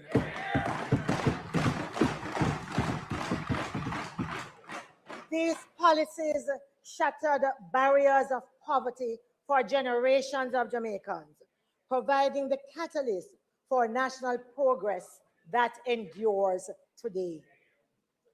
The PNP government pressed forward in the 1990s and 2000 with targeted lifelines like PATH, the National Health Fund, the National Health Card, the drug window for the elderly, directly shielding vulnerable families from destitution and illness. At the time of its introduction in 2014, PATH was seen as a landmark framework articulating a comprehensive commitment to addressing poverty, inequality, and vulnerability. And it stood as the first strategy of its kind in the Caribbean, positioning Jamaica as a regional leader in the design and articulation of social protection systems. The then Minister of Finance, Dr. Peter Phillips, described this strategy as path-breaking, reflecting the collective efforts of the PIOJ, the Ministry of Labor, international partners, and a wide cross-section of stakeholders. Visionary, though underappreciated, is the Universal Access Fund under the member from East Kingston and Port Royal, who brought Wi-Fi to the poorest communities, empowering them with essential connectivity. In a modern triumph, the 2015 Dangerous Drugs Amendment Act, spearheaded by the then Minister of Justice, Minister Mark Golding at the time, protected thousands of low-income Jamaicans from criminalization, from being framed, from incarceration for small-scale ganja use, including sacramental rights. By freeing courts from this backlog, it ensured that the resources of the justice system reached those who needed it most. What is pellucidly clear here is that successive PNP administrations have proven indispensable, forging a robust safety net that uplifts the vulnerable and strengthens Jamaica. And it is against that backdrop that I make my sectoral presentation today. As I speak, I have to say that the pace of implementation of PATH has not quite kept up with the ambition of its framework. We have yet to achieve the truly integrated all-of-government approach that has long been espoused. As a result, many vulnerable Jamaicans continue to fall through the cracks, exposed to economic and social shocks without adequate support. You know, I look at the passage of Hurricane Melissa on October 28th. It represented a critical stress test for the country's social protection architecture. For many Jamaicans, it called into question not only the government's capacity, but also its commitment to inclusive, people-centered development. Regrettably, relief and recovery efforts have not consistently reflected the values of dignity, transparency, resilience, and inclusivity that should underpin such interventions. Many vulnerable citizens have been left disillusioned, with some nearing the point of disengagement from the very systems designed to support them. There is a growing perception among Jamaicans that the benefits of this so-called prosperity have not been equitably distributed, and that significant segments of the population remain excluded. It was prosperity for the few. You know, for years, the conversation has centered around social safety nets. However, since 2025, we've been talking now about social protection floors as a right-based approach to the realization of economic, social, and cultural rights aimed at reducing poverty and inequality. And so that's the context in which I'm speaking here. Now, social protection floors represent a nationally defined set of basic guarantees, including access to essential healthcare, education, income security, alongside targeted investments in poverty eradication, social inclusion, particularly for persons with disabilities, for seniors, and other vulnerable populations. I'm not here saying that this is going to happen overnight, but there must be clear, measurable progress.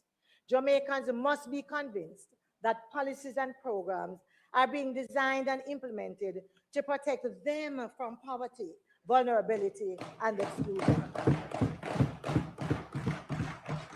So I spoke about PATH earlier, and I say that it has played an important role in improving school attendance. And I know that the spokesperson on education might tell me to be careful about the data that is presented to us. Unfortunately, I don't have any other source, so I'm going to quote it. And so what the data says is that because there is that 85% conditionality, meaning that persons have to be in school for 85% of the time to remain on the program, it means that the attendance of children on PATH is way above the attendance of children who are not on PATH. But here is the problem. The problem is that attendance does not equate to learning outcomes. It doesn't. While secondary education is nominally free, the associated costs continue to present substantial barriers for many families. Many of you as MPs would hear the stories from children and parents about how they are shamed and their names are called, they are sent on the trees, they are treated differently because they cannot pay. Different lines. And in some sense, we understand the need of these schools to collect the fees because that is what they use to actually keep it going and provide services. So what that means is that we have to find a way to ensure that these children and their families are not seen as being different, but that there is some protection to allow them to have that secondary education. The school feeding program is a good program, but it needs to be reimagined to ensure that it is cost effective and yet nutritious. I am not sure if NutriBullet in 2026 is the most nutritious meal that we could get. I'm not. Yeah? The current allocation per student is simply ridiculous. Just this morning, as I was preparing to come to go on the road for Read Across Jamaica Day, I heard the news that Greater Portmore Primary advised of its painful decision to suspend its school feeding program. You know why? Inadequate funding, lack of funding. Can you imagine what is going to happen to some of those children coming to school without their meals, or hiding in a corner so persons don't recognize what it is they have had to take to school to eat for lunch. This can't be the Jamaica that we sit here proudly that we represent and we are building in 2026. Nah, something else, something has to change. And so the opposition is calling for a decisive shift towards implementation, which includes integrating diagnostic assessments, remedial support into path conditionalities, strengthening inclusive education system, and providing targeted financial assistance to reduce the burden on vulnerable families. And I say it already, the meals, yeah? We have to look at it differently. We also have the experience of our faith-based organization helping with education. And so we know that community-based governance structures should be strengthened to ensure participatory accountability and local ownership of educational outcomes. We want to see more of that. I want to talk a little bit about healthcare, because healthcare must constitute a fundamental pillar of Jamaica's protection framework. Yeah? The current structure of this so-called free healthcare continues to fall short of its intended purpose. And I'm not here to make the presentation that the spokesperson on health will, but I do know that in practice, many patients are still required to procure basic amenities and incur out-of-pocket expenses for routine services. Routine services. We know that the public health system continues to face persistent gaps in infrastructure, equipment, and staffing, all of which directly affect the quality and accessibility of patient care. And I know that every single one of us in here as members of parliament have heard the horror stories of members of our family or members of the community who have gone to the hospitals and what that has meant.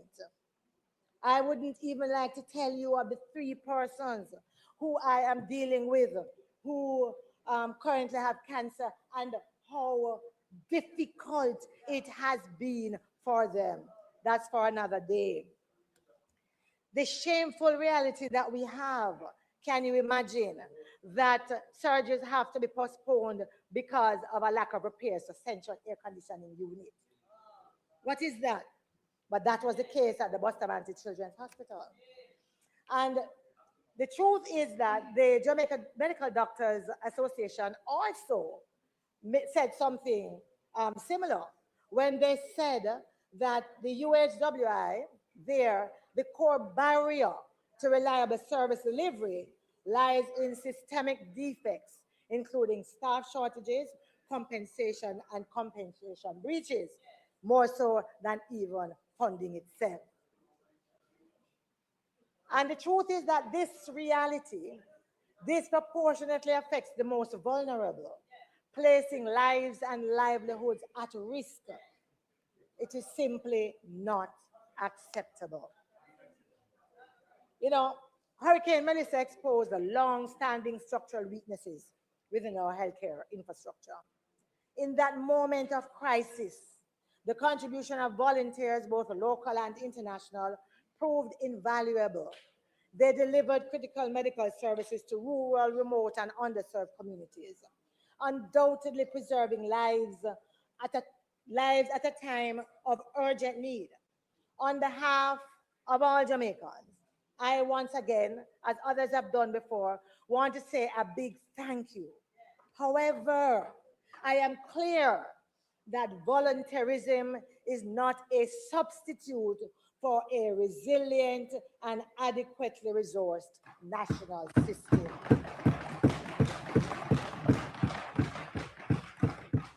The government's level of preparedness in the aftermath of the hurricane was simply inadequate. There's no other word for it.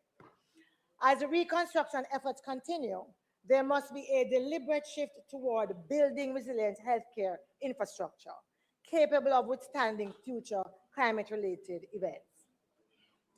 Further concerns arise with the abrupt departure of the Cubans. I would not like to tell you the number of individuals who right now are uncertain and distressed, yes, in light of the challenges about where they go for health care. And then the truth is, we have to look at what is happening around us because there are international models that demonstrate what the possibilities are for a universal healthcare guarantee that ensure equitable climate resilient access to essential services. We have Costa Rica, where they have a social security system that provides a universal basic package covering primary care, hospitalization, and medication for about 90% of its population. Barbados has a national health insurance arrangement that supports comprehensive primary and preventive care. Chile has clearly defined service guarantees for high burden conditions supported by investments in resilient systems. Others are doing it, we can do it. These are just some examples that I've put there to say that that is where we really need to go and we need to begin to look at it seriously.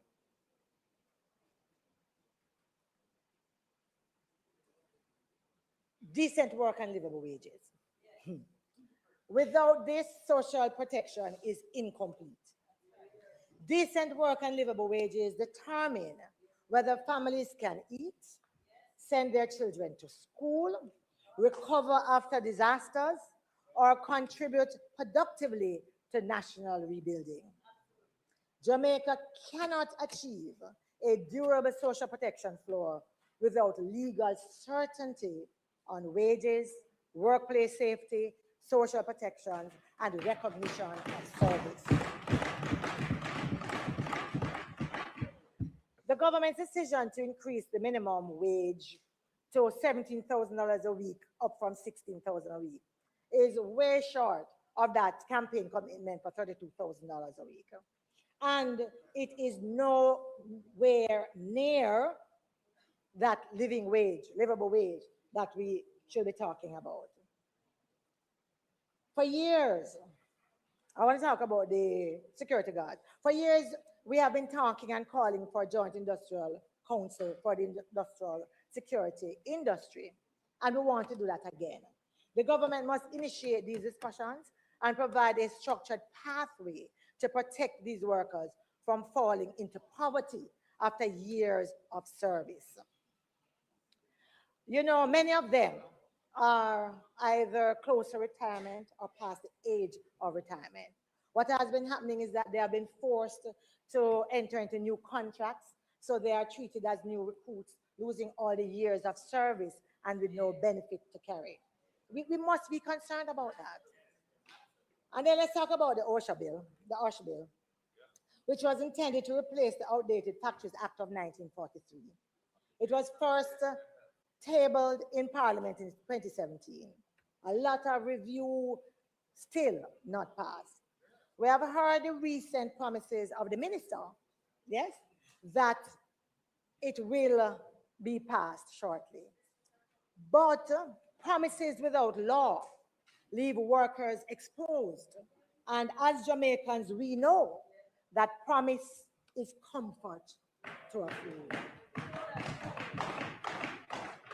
What is needed is statutory funded systems that deliver livable wages, safe working conditions, and enforceable protections.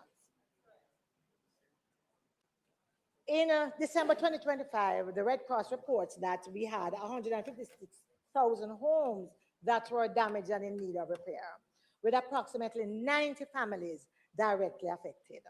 Last week, the minister said that 114,000, yes, 156,000. And 90,000 families, yes, directly affected. Last week, the minister indicated that 114,000 households were assessed. But I want to talk a little bit about that. Because honestly, the optimism and glee with which the minister speaks does not accord with the lived experience of the majority of individuals who are still reeling from the devastation of Hurricane Melissa. Many of them have not yet been assessed. They're not even so sure how to get assessed. Yes?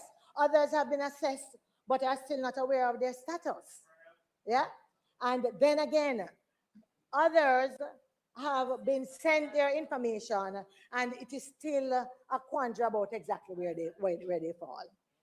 It seems to me that the system was not built for transparency nor from accountability, and that is a big problem.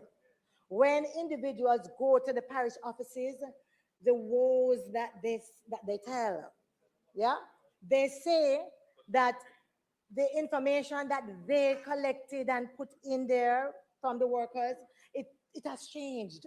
Yes, personal geotagging is a problem because there are issues with how the houses have been geotagged, which takes them out of the system completely. Community names being mismatched, locations being incorrectly recorded.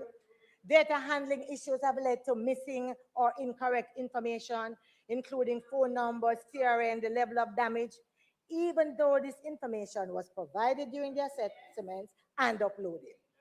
In some cases, payments marked processed later appear canceled. Yeah? There are also reports that damage levels recorded during the assessments have been altered after the fact, reducing entitlements for affected households. And this is not duppy stories. I'm talking to individuals and I'm placing there because I believe that they are that important. I believe that there must be immediate corrective action. We need to see a fully operational online portal and toll-free hotline. So issues the issuing of verifiable assessment receipts or control numbers. When assessment is done, nobody who was assessed has anything to prove that they were assessed. Somebody came, talked to them, and left. And now it is my word against your word, whether or not you were assessed.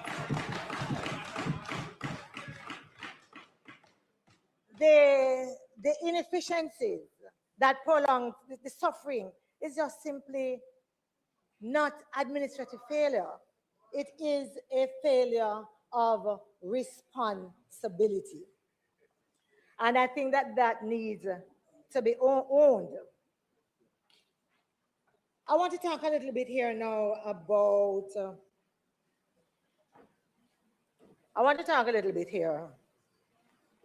about dignity, inclusivity, and identity. Social protection floors are not just about survival. They're also about dignity, inclusivity, and identity.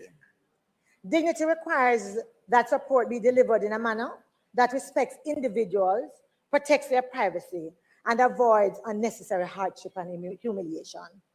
Inclusivity requires the full and effective implementation of the Disabilities Act.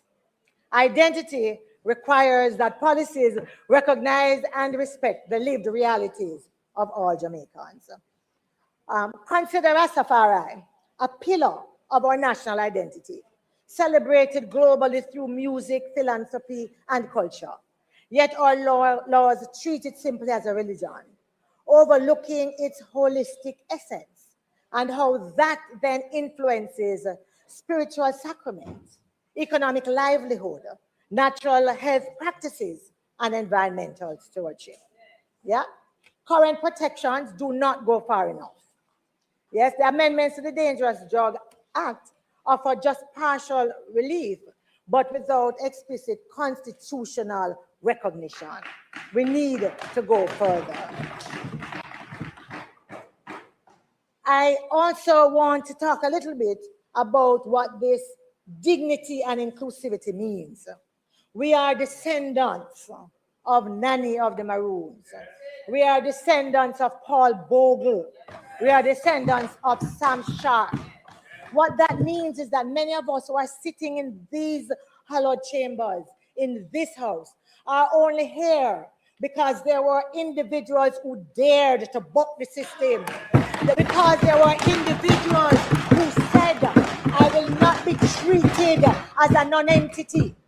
Because there were individuals who said, you cannot strip me of my dignity and my integrity. I believe that those of us who have the privilege to be sent in this house deserve to present to the people of Jamaica the same courage of our ancestors. We cannot sit in the chambers and be treated like children. We cannot sit in the chambers where persons use the bully pulpit to say just about anything they want, and we have to sit silently. As educators, we know that we teach children differently from adults. We talk about pedagogy and andragogy because adults are self-directed learners, because adults want their experiences to be validated in how we deal with them. This is no different in the chamber.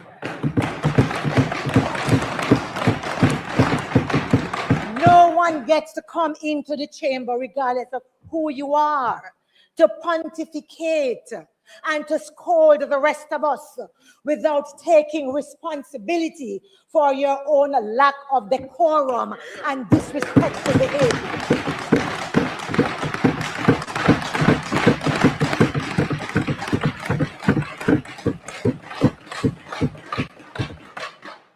This, for me, is fundamental. It is about who we are, and it is about our identity. I say to my boys, I say to my nieces, when you are in a relationship, allow no one to strip you of your dignity. Allow no one to make you feel as if you are not worthy.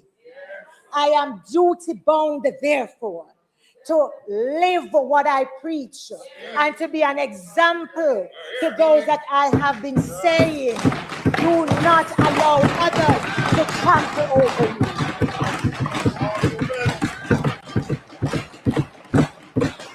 I am very clear in my mind that every action has consequences.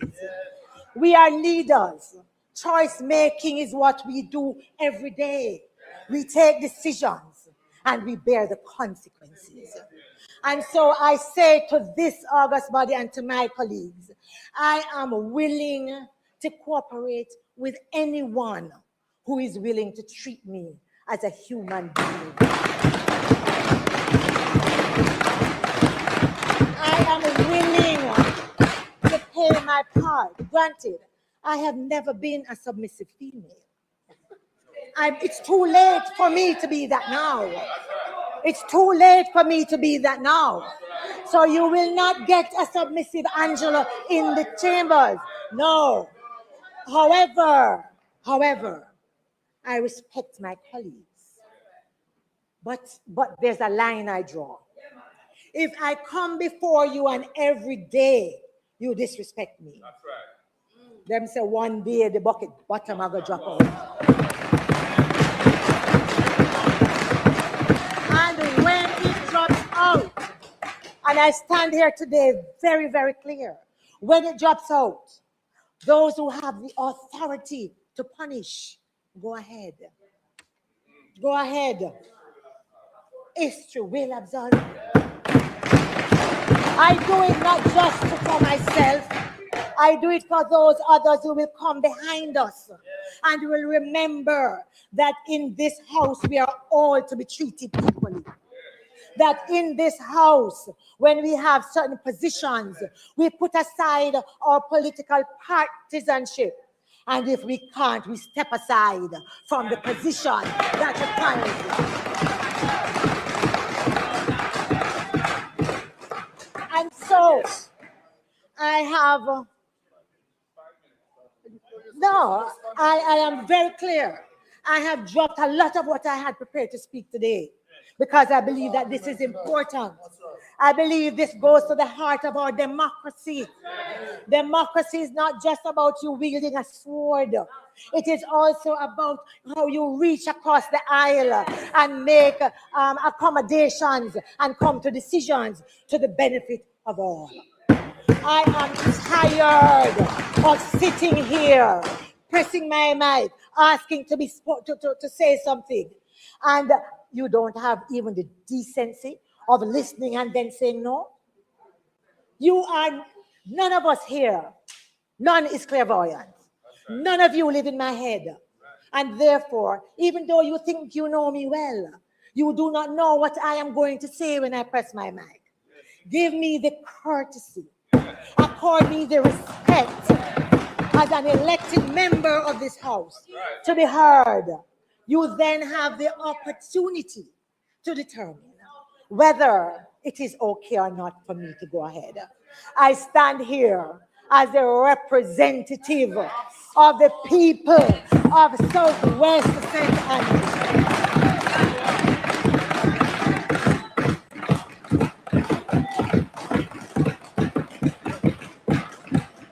I come from the traditions of Portia Lucretia Simpson.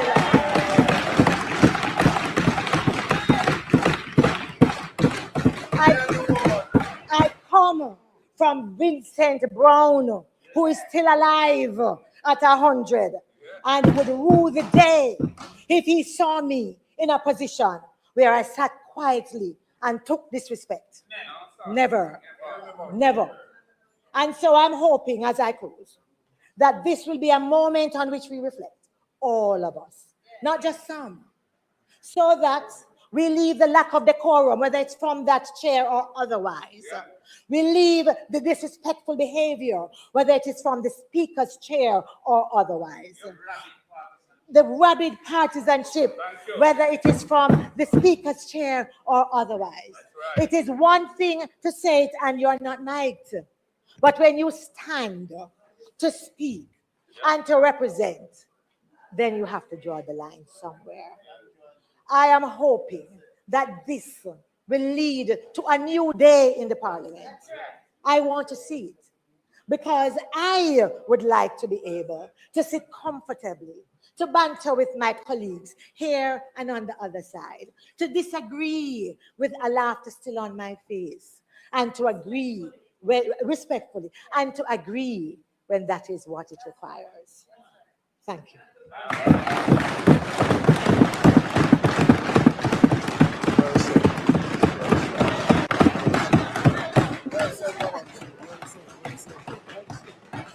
Warrior that.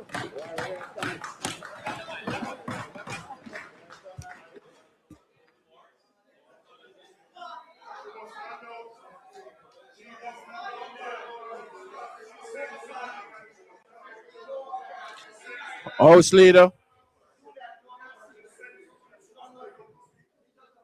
House leader.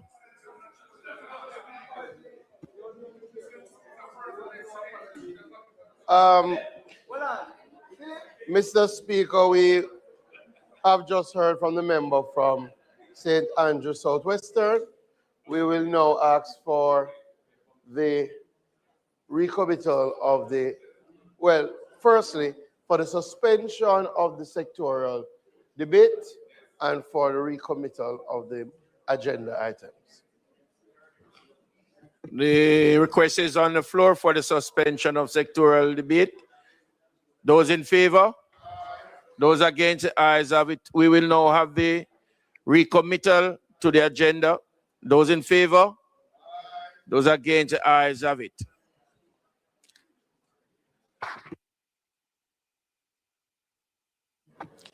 Statement by ministers. Announcement.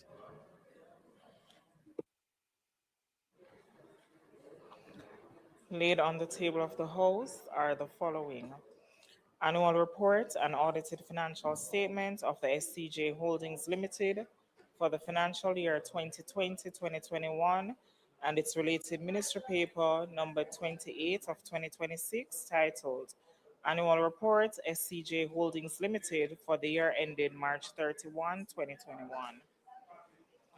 Annual report and audited financial statements of the Jamaica Bauxite Mining Limited for the year ended March 31, 2022, and its related ministry paper number 29 of 2026 titled Annual Report and Audited Financial Statements of the Jamaica Bauxite Mining Limited for the year ended March 31, 2022. Annual report and audited financial statements of the Jamaica Vacations Limited for the financial year 2023-2024.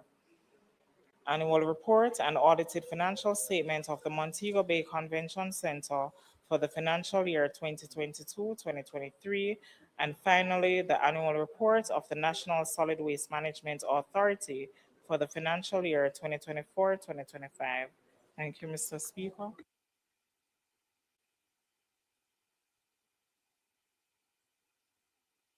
Bills brought from the Senate. The following is a message from the President of the Senate to the Honorable House of Representatives. I have the honor to advise the Honorable House of Representatives that on the first day of May 2026, a bill entitled An Act to Amend the Cybercrimes Act and to provide for connected matters was passed in the Senate without amendment. The Honorable Thomas Tavares Finson, President of the Senate. Petitions, papers, report from committees, notices of motion given orally. Mr. Speaker, I beg to give notice that at the next sitting of the House, I intend to move the following motion.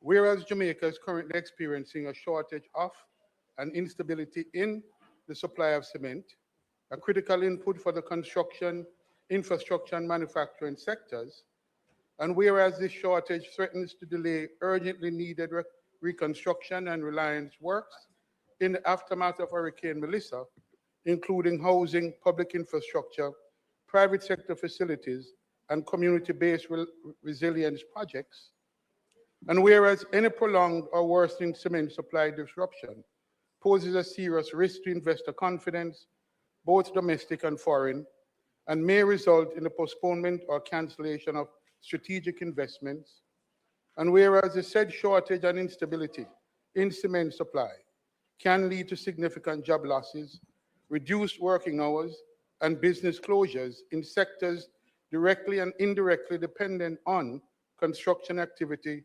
including small and medium-sized enterprises, and whereas the current situation, if not effectively managed and mitigated, could escalate into a full-blown economic and social crisis, undermining national development goals, particularly in the post-Melissa construction and resilience period. And whereas there is a compelling need for transparent, timely, and comprehensive information to Parliament and the public regarding A, the causes and expected duration of the cement supply shortage, B, the state of local production and import arrangements, C, pricing trends and potential anti-competitive practices, D, the impact on unapproved and pipeline public and private projects, and E, the measures being contemplated or implemented by the government to stabilize supply, protect jobs, and safeguard investment.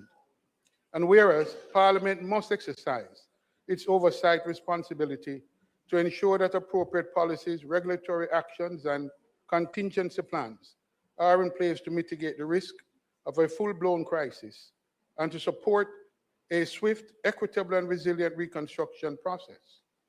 Now, therefore, be it resolved that the Honourable House calls upon the government to immediately provide Parliament with a comprehensive briefing on the current cement supply situation, including data on production, imports, inventory levels, pricing, and the status of critical reconstruction and infrastructure projects. Be it therefore resolved that this Honourable House calls upon the Ministry of Industry, Investment and Commerce and its agencies to present clear and time-bound plans to ensure that post-Melissa reconstruction and resilience works by households, private sector, and government are not compromised. Be it resolved that the foregoing be referred to the Economy and Production Committee, and that the committee be mandated to 1, conduct hearings and receive submissions from relevant ministries, departments, and agencies, regulators, industry stakeholders, workers' representatives, and civil society regarding the current and projected cement supply situation. 2, obtain and review detailed information on A, the causes, scale, and expected duration of the current cement shortage. B, the impact on existing and planned public and private investments, especially those related to post-Melissa reconstruction and resilience. C, the implications for employment, particularly in construction and related sectors. 3, examine and report on short, medium, and long-term policy, regulatory, and market-based options to A, mitigate the risk of a full-blown crisis arising from cement shortages, B, secure reliable and affordable cement supply, C, protect jobs and sustain investor confidence, and D, ensure that national reconstruction and resilience objectives are met without undue delay. 4, present to this Honorable House within a specified time frame its findings and recommendations, including any proposed legislative, regulatory, or policy measures necessary to address current and future risks related to cement supply and to safeguard Jamaica's reconstruction, resilience, investment climate, and employment. Thank you, Mr. Speaker. Member from St. James Central. Thank you, Mr. Speaker. I beg to give notice that on the next meeting, sitting of the meeting of this House, I will move the following motion. Whereas a 2016 study by a leading local anthropologist revealed the rate of paternity fraud in Jamaica was at 25%. And whereas Jamaica is one of the leading countries in the world with regard to the incidence of paternity fraud, and whereas there is a need for certainty of parenthood within our society to fortify the institution of families in Jamaica in pursuit of national outcome, 3 out of 4 effective social protection and authentic transformational culture of the Vision 2030 Jamaica National Development Plan. And whereas it has been found that the revelation of paternity fraud or the misattributed paternity has led to several incidents of domestic violence in Jamaica, which must be mitigated. And whereas certainty of paternity would be a key mitigating factor of domestic violence in our society. And whereas the advancement in technology to allow for efficient and accurate DNA paternity testing to definitively determine paternity is now available in Jamaica. And whereas certainty of paternity can be achieved by mandating that, where it is desired that the name of the father be included on the birth certificate of a child born in Jamaica, a DNA paternity test be conducted to confirm the biological relationship between the child and the man desirous of being so named. And whereas the cost of all mandatory DNA paternity tests would be covered by the government of Jamaica and facilitated through each regional health authority, be it resolved that this Honorable House debate the issue of mitigating paternity fraud. Be it further resolved that this Honorable House take the necessary step to amend the relevant sections of the Registration, Birth and Death Act and Status of Children Act to allow for the additional requirement of mandatory confirmation of paternity by way of DNA paternity test. Thank you. House Leader. Mr. Speaker, I beg to give notice that at the next meeting of the House, I will move to introduce, and I have read a first time, a bill shortly entitled the Jamaica Dairy Development Board Amendment Act 2026. I further beg to give notice at a later stage today, I will move for the suspension of the standing orders to enable me to take first reading of the bill. Mr. Speaker, I beg to give notice that at the next meeting of the House, I will move to introduce and have read a first time a bill shortly entitled the Conch Export Levy Amendment Act 2026. I further beg to give notice at a later stage today, I will move for the suspension of the standing orders to enable me to take first reading of the bill.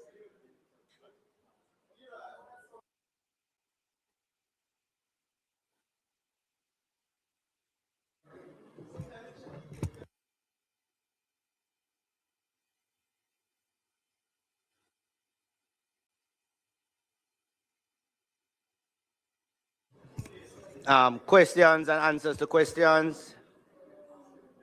Motions that may have been made. Motion that may have been made at the commencement of public business requiring notice. Motions relating to sittings of the House. Motions for leave to introduce bills. Presentation of bills without leave of the House first obtained. Mr. Speaker, I now move for the suspension of the standing orders to enable me to take the first reading of a bill shortly entitled the Jamaica Dairy Development Board Amendment Act 2026. Members, the question is that the standing orders be suspended to allow the minister to take the first reading of the bill. Those in favor? Aye. Those against? The ayes have it. Yes, this one, the dairy, not the conch. Yeah, dairy, sure. Sorry. Mr. Speaker, I now move that a bill shortly entitled the Jamaica Dairy Developmental Board Act 2026 be read a first time. The Jamaica Dairy Development Board Amendment Act 2026 read a first time.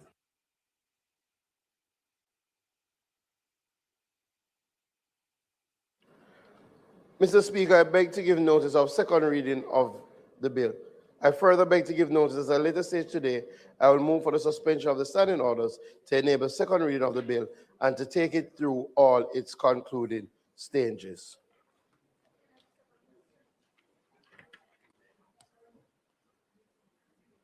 Madam Speaker, I now move for the suspension of the standing orders to enable me to take the first reading of a bill shortly entitled the Conch Export Levy Amendment Act 2026.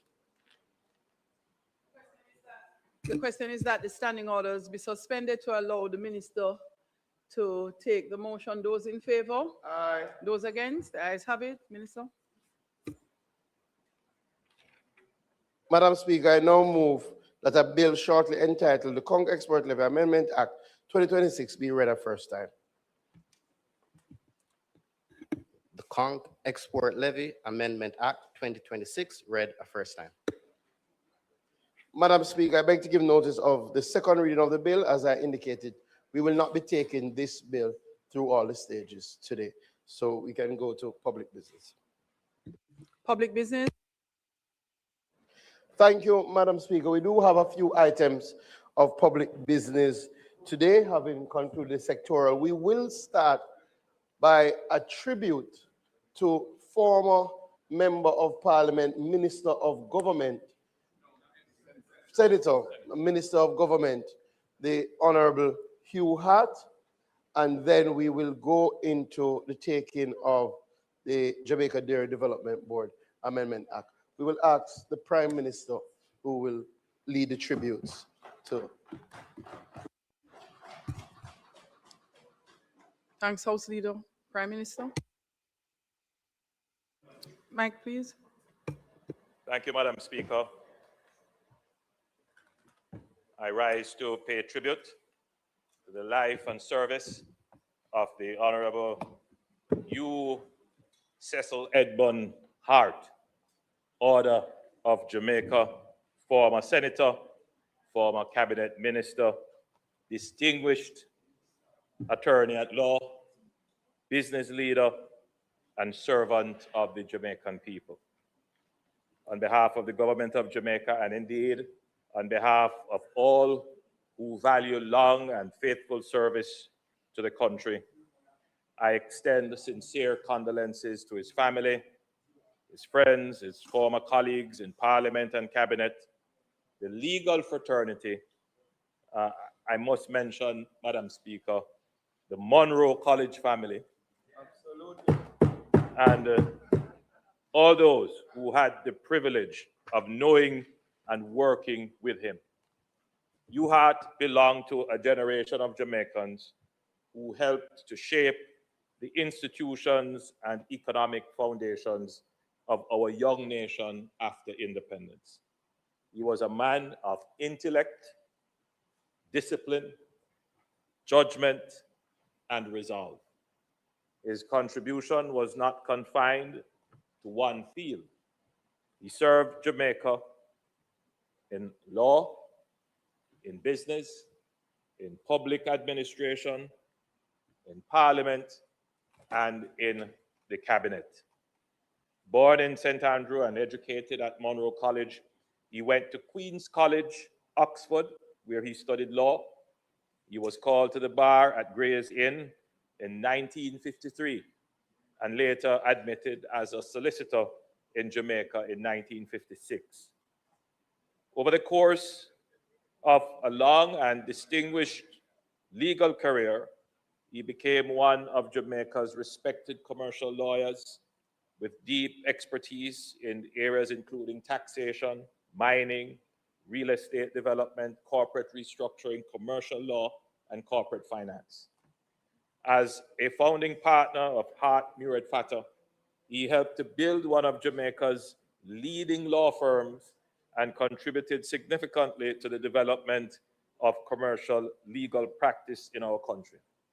His legal work was marked by seriousness, precision, and a practical understanding of how law supports enterprise, development, investment, and institutional order.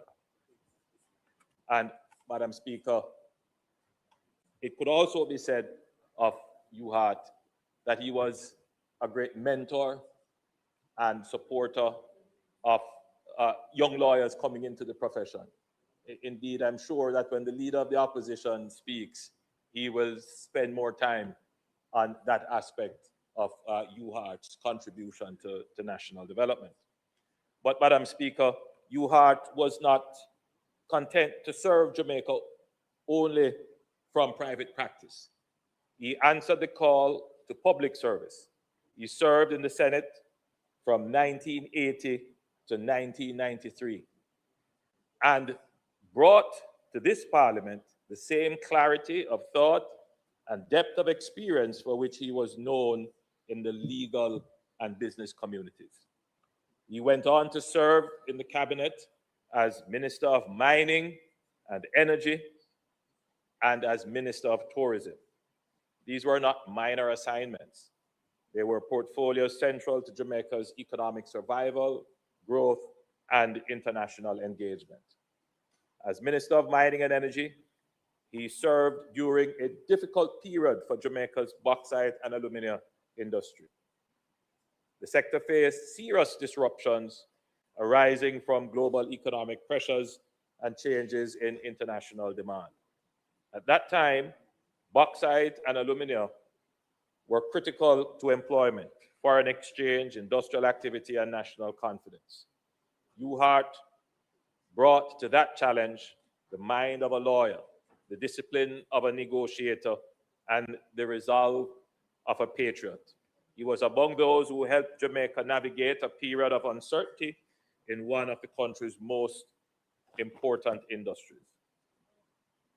His service in that ministry reminds us that national leadership is often tested in moments of difficulty.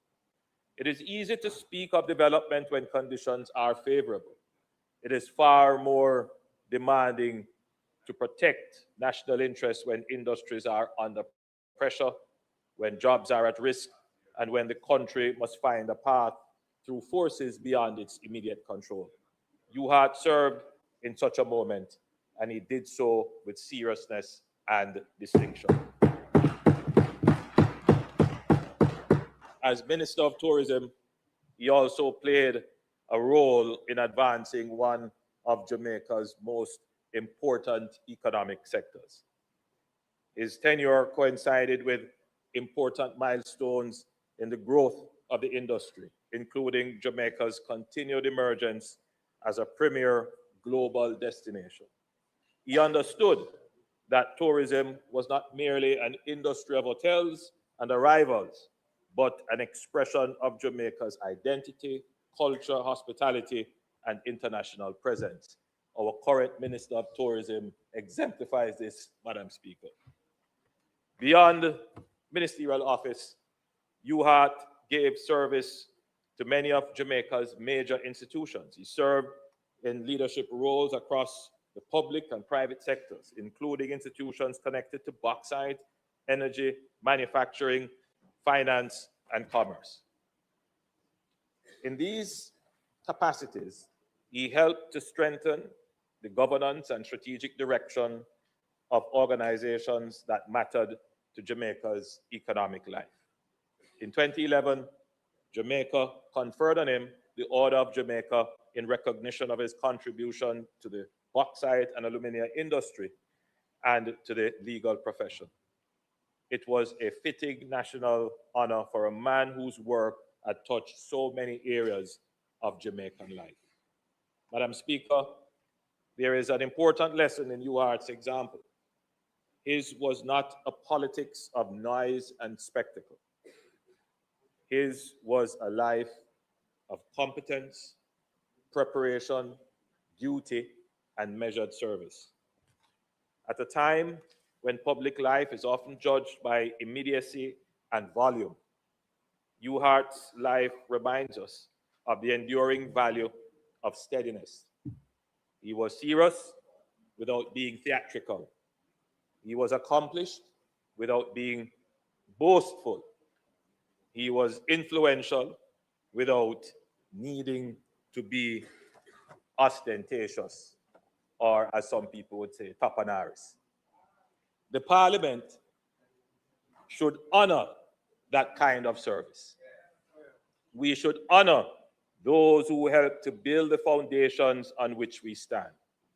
We should honor those whose work may not always be visible to the public in the moment, but whose impact is felt across decades. Today, we remember the Honorable Hugh Cecil Edmund Hart, OJ, as a former member of the Senate, as a former minister of government, as a lawyer of high standing, as a builder of institutions, and as a distinguished son of Jamaica who gave generously of his talents to the country. To his family, we express our gratitude. We know that public service requires sacrifice, not only from the individual who serves, but also those who support and sustain them. We thank you for sharing him with Jamaica. May his memory be honored in this parliament, in the legal profession, in the industries he helped to guide, and in the national life to which he contributed so much. May his soul rest in peace.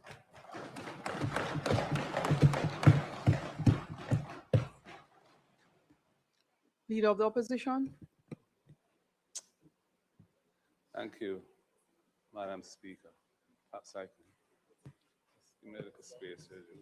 Thanks. Thank you, my brother.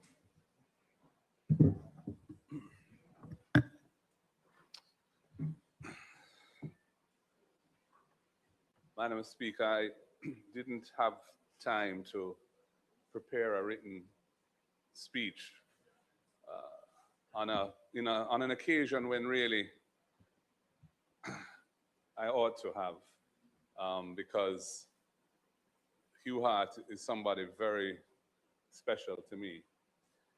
I don't know whether my colleagues all know this, but Hugh Hart and I have been law partners for most of my career.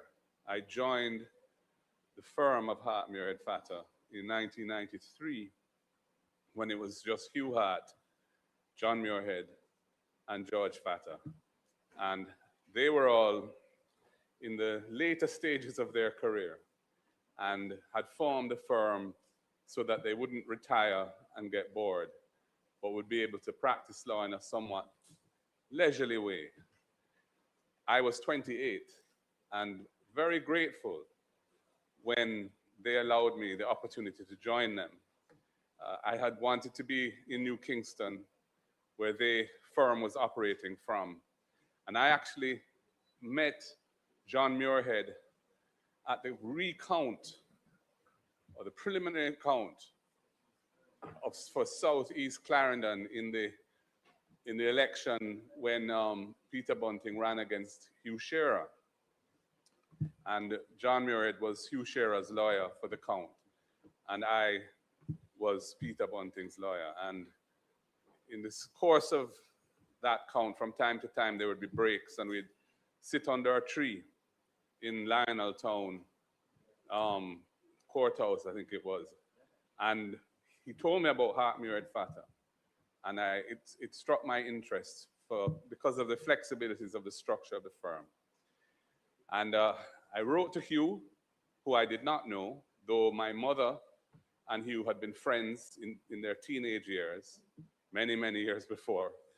That would have been in the 1940s. And I received a call from him. I don't know where in the world he was when he called me, but this was the legend, because by that time, Hugh Hart was already a legend in the practice of law and in the business community of Jamaica.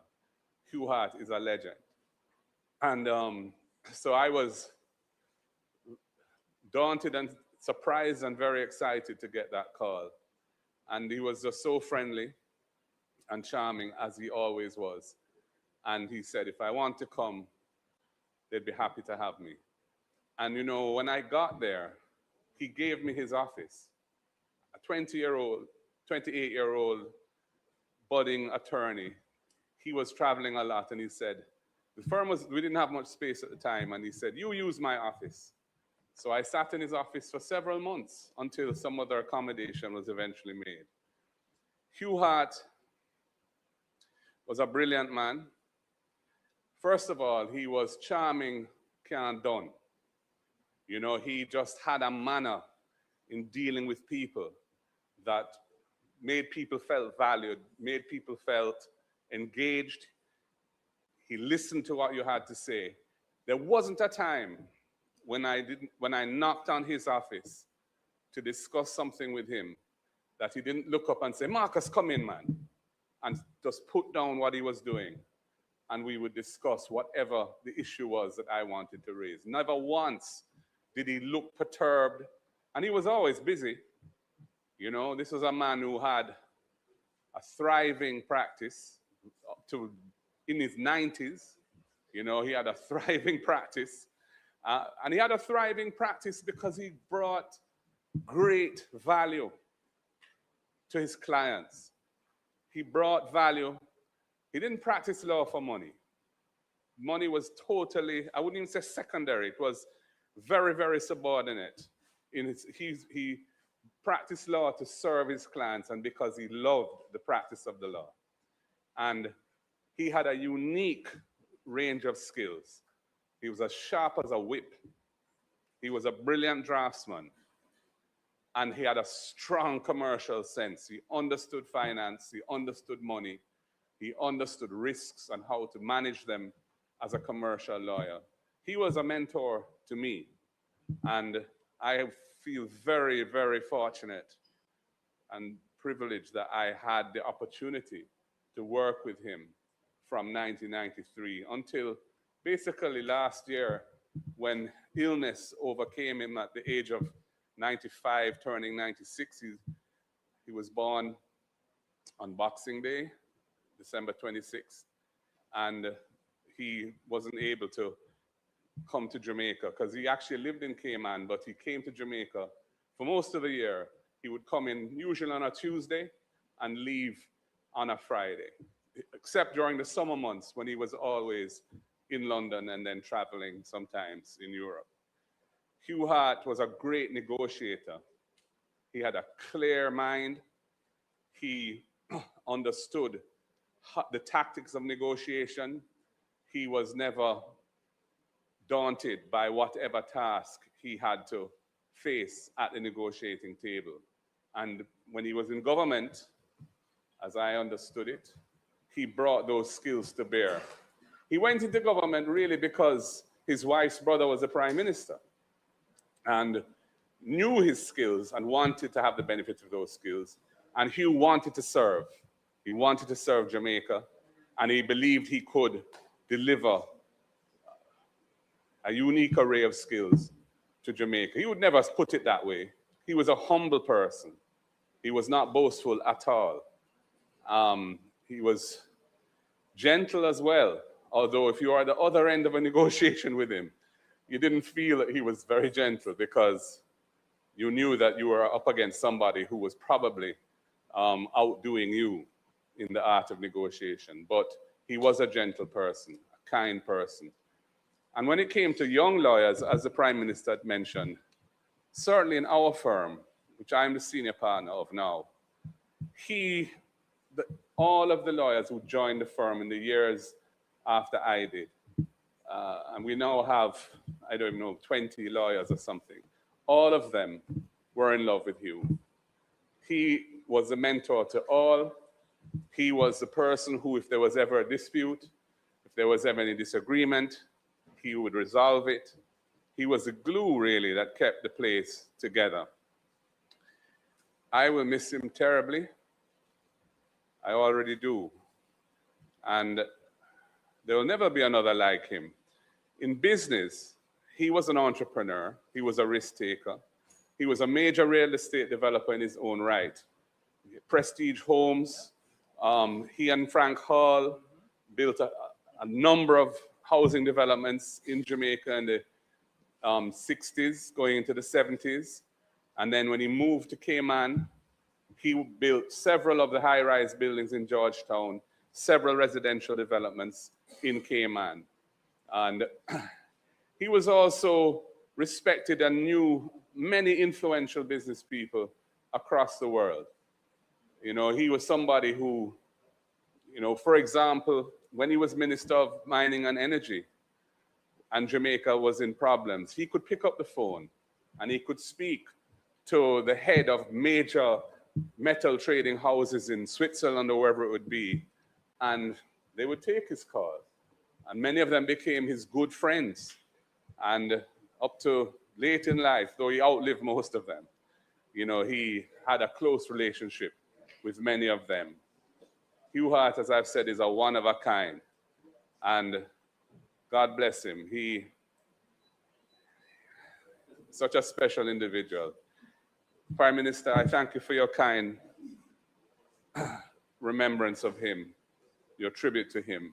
It was fitting of the man. Mine isn't really, but it's partly because I'm fairly emotional talking about him. His death is recent. And he was, certainly after my father passed on in 1996, Hugh was sort of the next person of that generation who I had a kind of special, you know, avuncular relationship really in his case. So it's a difficult thing for me to be speaking about him in here. But I'm glad that I've been given the opportunity to do so, because it is right that this parliament should honor an exceptional minister. I think he achieved a great deal. He used to tell me a story that when he was minister, he would just get on with what he had to do.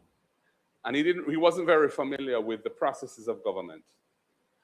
And so the Prime Minister, Mr. Siaga, you know, some months into the life of the government, said to him, you know, Hugh, you have to come and tell me what you're doing. You know, I don't know, I haven't heard anything. So sure. So he went to see Mr. Siagas and started to list all the things. And he said, my God, you need a cabinet submission for this. And, you know, he was, well, you know, sure, well, we'll do that then. But he was just getting on with it and doing what needed to be done, you know. And that was the kind of person he was. He was impeccably honest and very, very capable. Somebody in whom a prime minister could have utmost confidence that the portfolio would be properly managed and that any challenges would be addressed in the best way they could in the circumstances. May his soul rest in peace. I should just close by expressing my condolences to his children, Lorraine,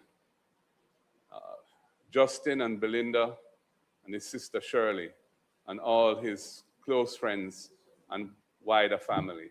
May his soul rest in peace.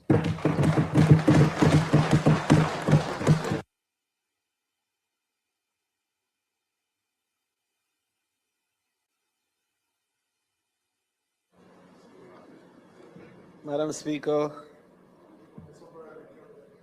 yes, yes, you borrowed my line.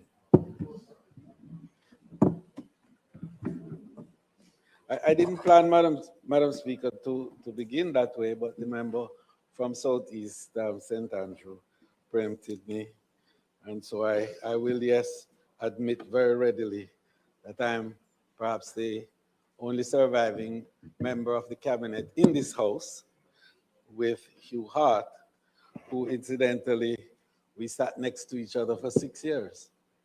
Firstly, when he was Minister of Mining, and then later when he became Minister of Mining, Energy, and Tourism.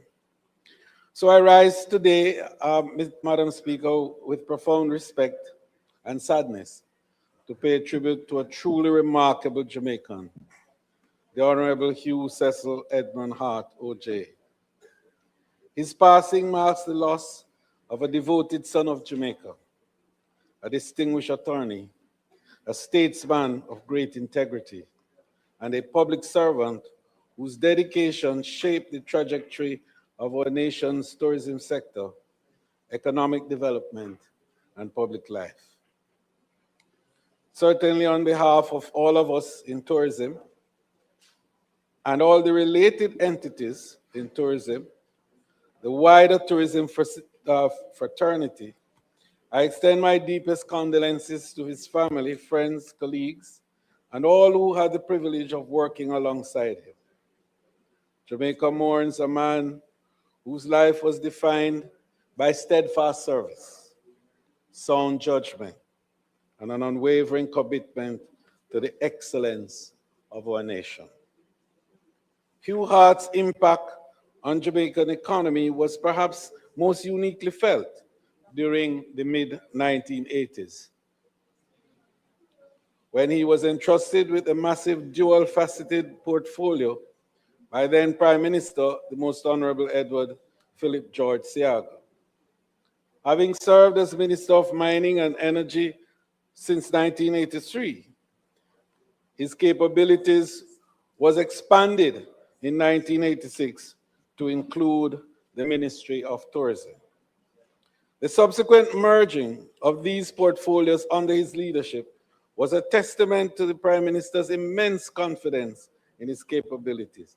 And I can't forget that perhaps it is fair, Madam Speaker, to say that Hugh Hart was the only person in cabinet who never had Mr. Seaga questioning anything that he did, because there was absolute confidence in the integrity of his effort, but more so the certainty of the outcomes of his action.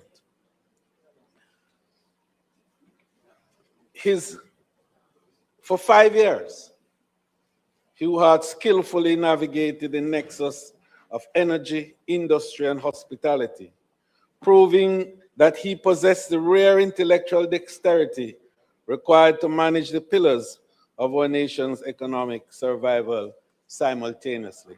And I want to indicate how dexterous that was and how impactful it was in relating to crises and moments of great difficulty. And one of the things that I can't forget is during the really difficult period of the 80s, when the oil crisis was raging. And we had issues also with bauxite during the period. And when a ship was actually out in the harbor with fuel, wouldn't come in. And it was Hugh Hart who, as the member from South St. Andrew appropriately said, would call one of his friends. I will not mention because we know them. And one would say yes, and Hugh Hart would then give the word, and the ship would come into the harbor and discharge the fuel. That was the nature and power of the man. Hugh Hart's tenure as Minister of Tourism from 1986 to 89 coincided with an important period in Jamaica's tourism development and international visibility. It was under his watch that Jamaica welcomed the supersonic Concorde, who can remember that, in 1986, and surpassed 1 million stopover visitors in 1987. A milestone that reflected not only national pride, but also the growing confidence of Jamaica on the global stage. His contribution was instrumental in solidifying tourism as a cornerstone of our national development. And I can't forget, based on his relationship, and Hugh Hart was like that. He really thrived on relationships. And he understood what it was to have confidence and to have people reposing confidence in him, and more so trust. And those are the two key words that drove his tenure as minister. And that reflected itself in his ability to bring international players to Jamaica. And I can't forget that Minister Grange and myself in the early days, when we together teamed to stage the first and only World Music Festival in Jamaica. It was Hugh Hart who had the connections that enabled the kind of financing that was able to enable us to put on what was and is today the largest and most significant global event to have taken place in Jamaica. But beyond that, Hugh Hart's contacts made it possible for our 1984 Olympic team. And a member in this house was a part of that team. Juliet Cuthbert, who was the silver medalist in that 1984 Olympics. And it was because of Hugh Hart's influence and support that enabled us to finance the team to the level that we were. And a wonderful experience they all had in Los Angeles, California then. And we were able to host them, in fact, at Beverly Hills for an event. Only Jamaica could have done that.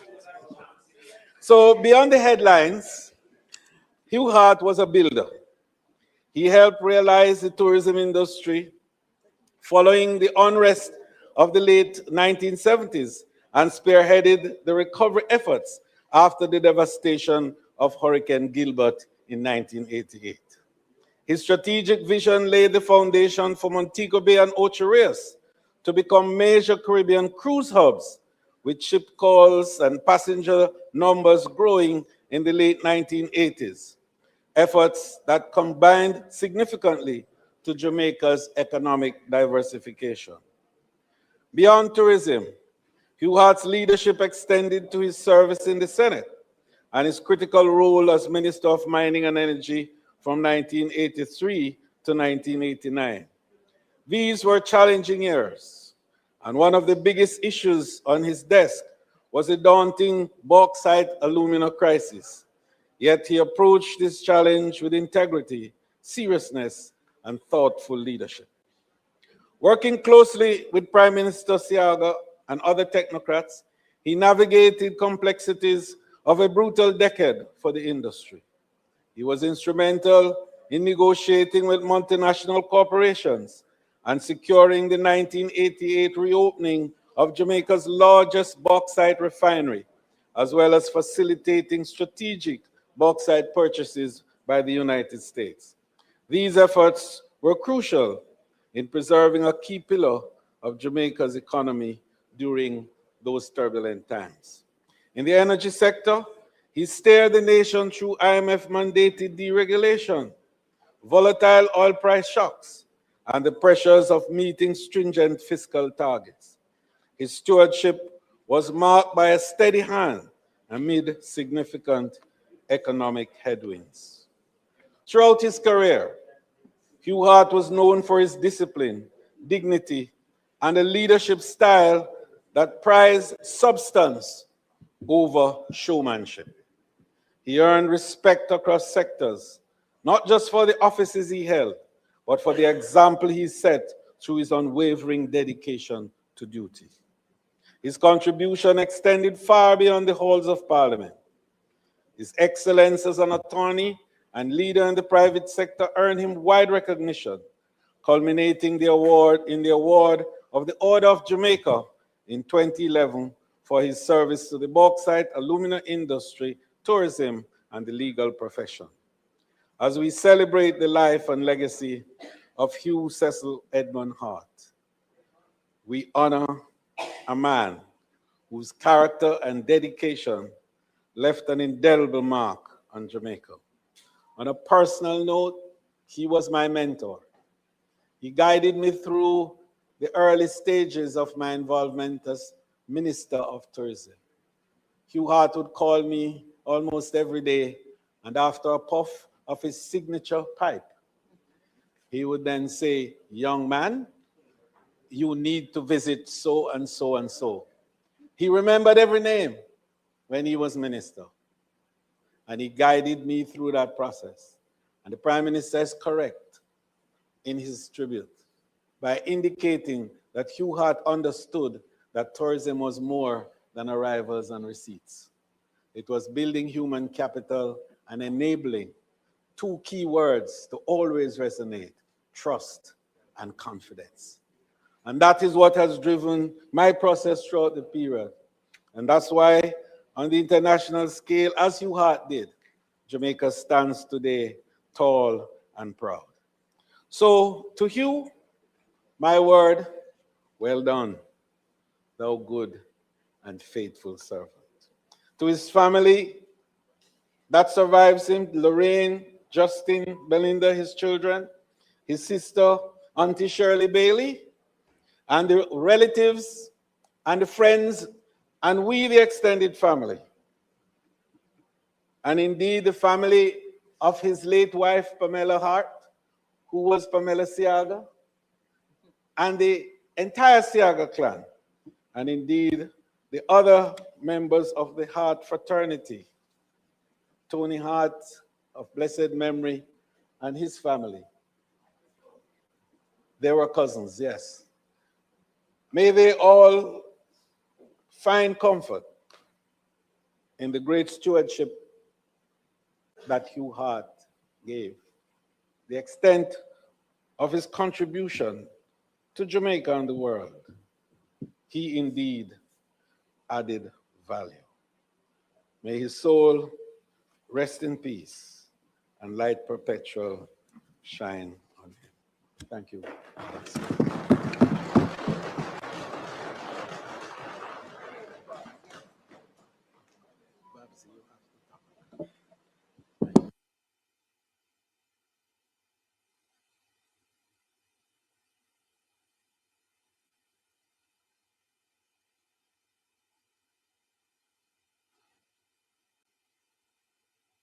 The member from Kingston,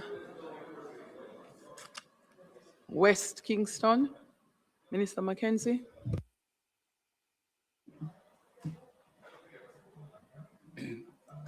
Thank you, Madam Speaker. You may be wondering why I'm on my feet to make a brief contribution to someone who myself and the member from Central St. Catherine has the distinct pleasure of knowing longer than everyone in this honorable house. Since the early 60s, when the late Edward Siaga became the Member of Parliament for West Kingston, UART was entirely involved in the establishment of what became the most powerful political organization in Jamaica. He was instrumental in establishing many of the programs in West Kingston, legal advice. In the first year, when the West Kingston constituency hosted the Christmas charity ball at the then Myrtle Bank Hotel in downtown Kingston, UART was the man that was responsible for having Miriam Makeba coming to Jamaica to perform at the Myrtle Bank Hotel for the West Kingston charity ball in 1965. There are many other such achievements, and I speak on behalf of the people of West Kingston because we benefited significantly from his expertise, especially as a lawyer. And there are persons in the constituency that gain employment in his law firm that presently still works in your office. Yes, right. Yes, so that was a part of the UART establishment. One of the most important things that we will remember UART for in West Kingston, we were the first political organization to establish a trust, the West Kingston Trust. And some of the assets of the West Kingston Trust is the Tivoli Gardens Community Center in West Kingston that was built out of the establishment of the West Kingston Trust. Our cultural program, our sporting program, legally established under the guidance of UART. And it's someone that I remember for his kindness and the respect that he demonstrated, especially to the people of West Kingston. There was never a disappointing moment in our relationship with UART. And I am happy that I had the privilege as a young man in meeting UART, working with him. He was humble. Huh? Yes, I am speaking also for Minister Grange, for the member from Central St. Catherine. But we have lost an outstanding Jamaican. And I know the people of West Kingston will remember him for his kindness. And we also want to share in the expressions that has been raised by the Prime Minister and yourself and the member from East Central St. James. May his soul rest in peace. And we thank him for the service that he has given, not just to West Kingston, but to the wider Jamaica in general. Thank you. House Leader. Madam Speaker, just to close the tributes on Hugh Hart, I will say there's a couple of things, Madam Speaker. When you go to Monroe College, Hugh Hart, one of the names that is bandied about to indicate what young men should ascribe to be and for aspire to be. And for some of you who do not know, at Monroe, he was quite the athlete. In fact, winning the Olivier Shield, winning the DeCosta Cup with Lindy Delapena, and winning champs for Monroe. Winning champs as well. He did multiple sports and in fact was inducted into, he did cricket, hockey, tennis, rifle, and was inducted into the Monroe College Hall of Fame in 2014. The members, Madam Speaker, have spoken about how well he did as Minister of Mining. As a part of his citation when he was inducted into the Hall of Fame, a story was read out that spoke of the fact that the alumina sector crashed during the 1980s.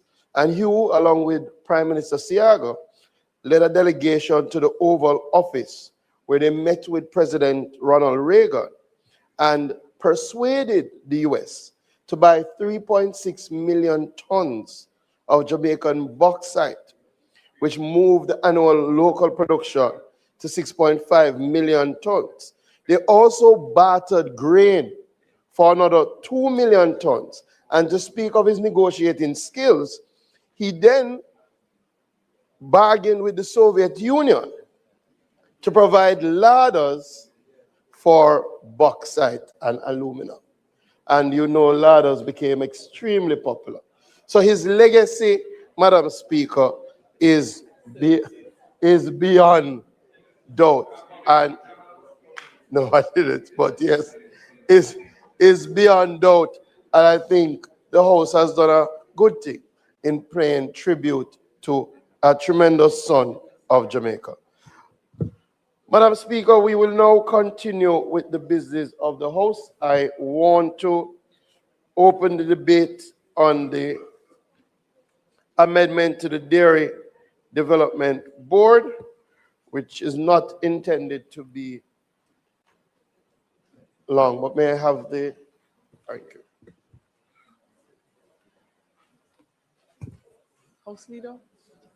Suspect standing orders. Sorry.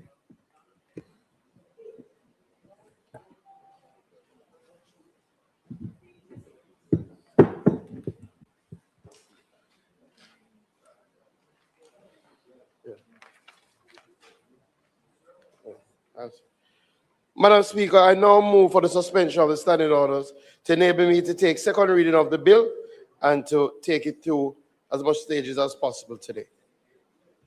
The question is that the standing orders be suspended to allow the minister to consider the bill and take it through as many stages as is possible today.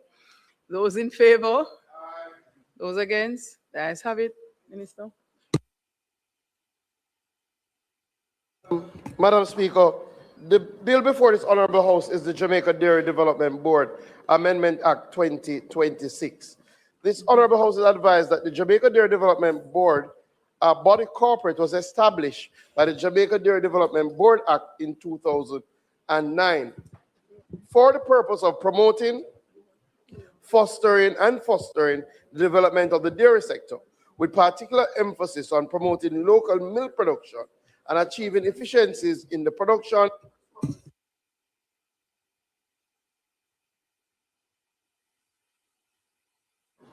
and other trade in dairy products pursuant to Section 4 of the Act. The board functions in the formulation of policies for the dairy sector and monitoring the growth of the sector, regulating the trade in dairy products, advising the minister on matters of general policy related to the dairy sector, and mobilizing resources for and on behalf of the dairy sector. The Honorable House, I am sure, appreciates that the dairy industry is still very important to the people of Jamaica. The amendment is fairly basic, Madam Speaker. The term milk is defined by Section 2 of the Act as milk from cows. International trends have shown that milk is no longer confined to milk from cows or cattle. For example, in the United States of America and Canada, there have been increased contribution to their dairy products by way of milk from goat and sheep, small ruminants. Domestically, since 2018, the board has been invested in the development of the local small ruminant sector, which has seen a consistent increase in local milk production and byproducts like goat cheese annually. Under Section 18 of the Act, the board may, after consultation with persons involved in the dairy sector, impose a cess on the trade in dairy products. The imposition of the cess requires the approval of the minister by way of order, subject to such conditions, if any, as the minister thinks necessary. Dairy products is defined in Section 2 of the Act as, in relation to cows, means milk, cream, butter, cheese, condensed milk, evaporated milk, milk powder, dry milk, ice cream, malted milk, and any other product manufactured wholly or mainly from milk, and includes products that have more than 50% milk solids on a dry weight basis, excluding sugar. It is by virtue of Section 18 that the Jamaica Dairy Development Cess Order 2010, which is currently in force, was made and from which the board earns. Paragraph 3 of the order imposes a cess on the importation into Jamaica of a specified dairy product and a trade in fresh milk produced in Jamaica. Given the current definition of milk, a cess can only be imposed on milk products originated from cows. This creates a gap in the market, as a cess cannot be automatically applied to other milk sources or their byproducts. Consequently, given the board's continued investment and regulatory remit, it has become necessary to expand the definition of milk to bring small ruminants under the umbrella of the Act with a view to regularizing the sector and fully capture this emerging market. In relation to the clauses in the bill, again, very short bill. This clause 1, short title and construction. This clause provides the short title of the bill and stipulates that the bill is to be read and construed as one with the Principal Act, the Jamaica Dairy Development Board Act. Clause 2 is the amendment of Section 2 of the Principal Act. This clause intends to amend Section 2 of the Principal Act by deleting the definitions of dairy products, dairy sector, and milk, and substituting the following new definitions thereof. Dairy products, foods, and beverages made from at least 5% of milk whether in solid, liquid, or powdered form, from any animal, including ruminants and including the products specified in the second schedule. Dairy sector, the activities concerning the primary production of milk from animals, including ruminants, as well as the breeding and genetics, feeding, or provision of nutrition, health, and management of such animals, and the secondary production and consumption of milk from animals, including ruminants, covering the manufacturing and processing of milk into dairy products, and the importation, exportation, transportation, marketing, and use of dairy products generally. Milk, the normal mammary secretion obtained from an animal, including a ruminant, without addition to or extraction from such secretion. Clause 3 is a repeal and replacement of Section 40 of the Principal Act. This clause intends to repeal Section 40 of the Principal Act with the marginal note, Minister may amend monetary penalties and replace same with a new Section 40 with a marginal note, power of Minister to amend monetary penalties and first and second schedules, which stipulates that the Minister may by order, subject to the affirmative resolution, amend any monetary penalty imposed by this Act or any regulations made on this Act, and B, amend the first and second schedules. Amendment Clause 4 deals with the amendment of the schedule to the Principal Act. This clause intends to amend the schedule to the Principal Act as follows: by renaming the schedule as the first schedule, by deleting paragraph 1, which deals with the constitution of the board, and substituting the same with the following. The members of the board shall be appointed by the minister and shall consist of a representative from the financial sector, an attorney at law with at least 5 years experience, a representative of the dairy processors or traders industry, 2 representatives from the Jamaica Agricultural Society, livestock groups, a representative from the Veterinary Services Division, a representative from the Agricultural Education Institution, from an Agricultural Education Institution, a representative from the Ministry with responsibility for Industry, Investment, and Commerce, a representative of the Planning Institute of Jamaica, and a representative of the Ministry with responsibility for health. C, by deleting paragraph 2, which deals with tenure of office, the phrase, the appointing members shall be appointed by the minister, and replacing same with the appointment of every member of the board shall be evident. D, by deleting paragraph 4, which deals with reappointment, the words appointing member wherever they occur, and replacing them with the word member. E, by renumbering paragraph 5, which deals with the filling of vacancy as subparagraph 1 of the paragraph, and 2, inserting next after the renumbered subparagraph 1, the following as subparagraph 2. A vacancy in the membership of the board shall be filled in the same manner and subject to the same requirements as apply to an original appointment of a member. F, by deleting from paragraph 7, which deals with the grant of leave of absence, the words appointed member, and substituted thereof the word member. G, by deleting some paragraph 1 from paragraph 8, which deals with resignation of appointed member, and replacing same with the following. A member other than the chairman may at any time resign his office by instrument in writing addressed to the minister and transmitted through the chairman from the date of receipt by the minister of such instrument, that person shall cease to be a member. H, by inserting some paragraph 1 of paragraph 9, which deals with procedure and meetings, the words and utilizing such modalities immediately after the words and on such days. And I, by deleting subparagraph 6 from paragraph 12, which deals with appointment of committees, and replacing same with the following. Provisions of paragraph 13 shall apply to a member of a committee who is not a member of the board in like manner as they apply to the member of the board. Clause 5 is the amendment of the Principal Act by insertion of a second schedule. This clause intends to amend the Principal Act by inserting next after the first schedule a second schedule. This second schedule specifies products which are dairy products within the definition provided in section 2 as follows. Milk, whether in concentrated, dried, frozen, reconstituted, or fermented form. 2, partially skimmed milk, cream, buttermilk, whey, and whey cream, whether they're in concentrated, dried, frozen, or reconstituted form. Butter, butter oil, and whey butter. Milk solids, whey proteins, and milk proteins in concentrated form. Milk solids when used as an ingredient and including confectionaries, whether concentrated, dried, coated, or filled.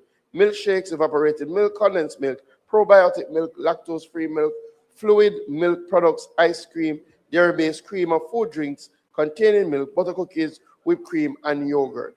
The memorandum of objects, the bill concludes with a memorandum of objects and reasons. So, Madam Speaker and members, what we're really doing is bringing this bill into the 21st century to ensure that we capture the definition of milk in the widest possible form and to do some cleaning up work of the provisions in relation to the board.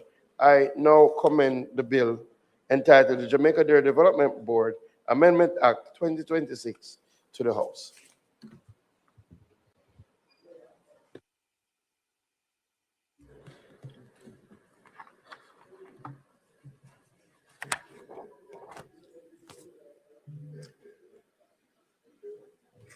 And from what I can see, contributing will be the member from Westmoreland Eastern and the member from St. James Central, West Central.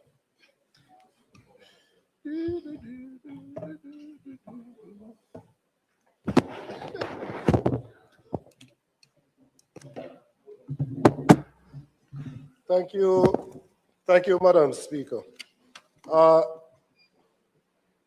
To amend the definition of milk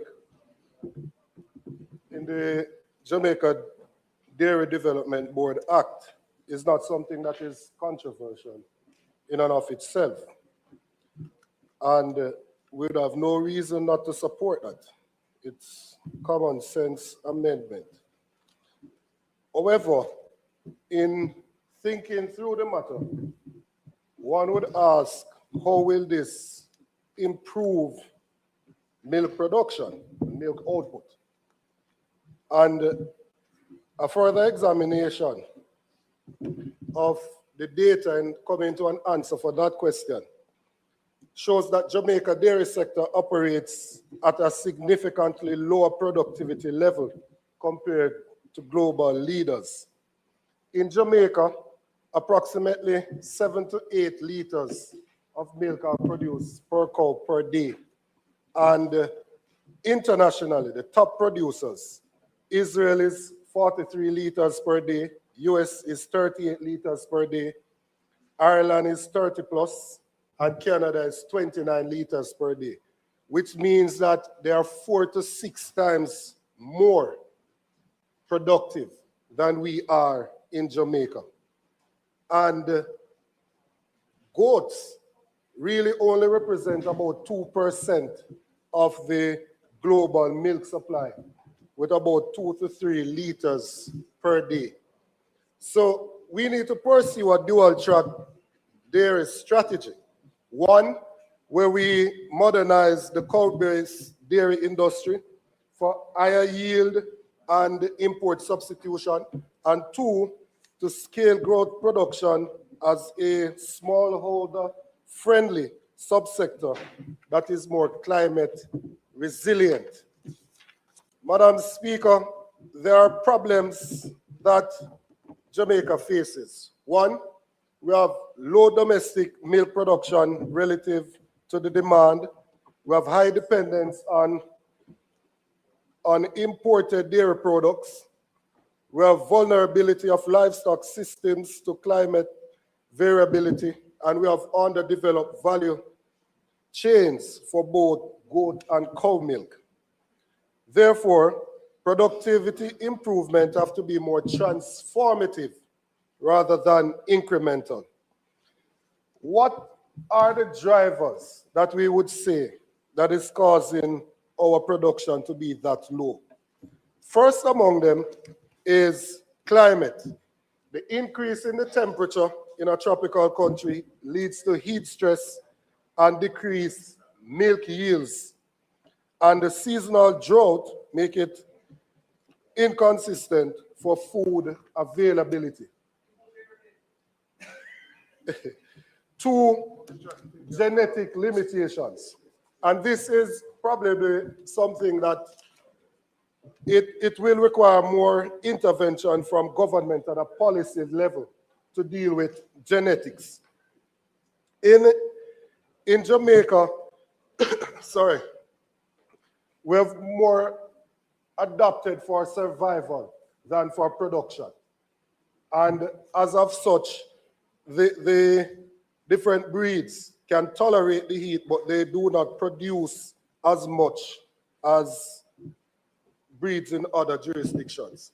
The feeding system, and in relation to this, in Jamaica, they are mostly grass-fed with limited concentrate, whilst globally, there's precision feeding with higher energy diets involving grains and supplements.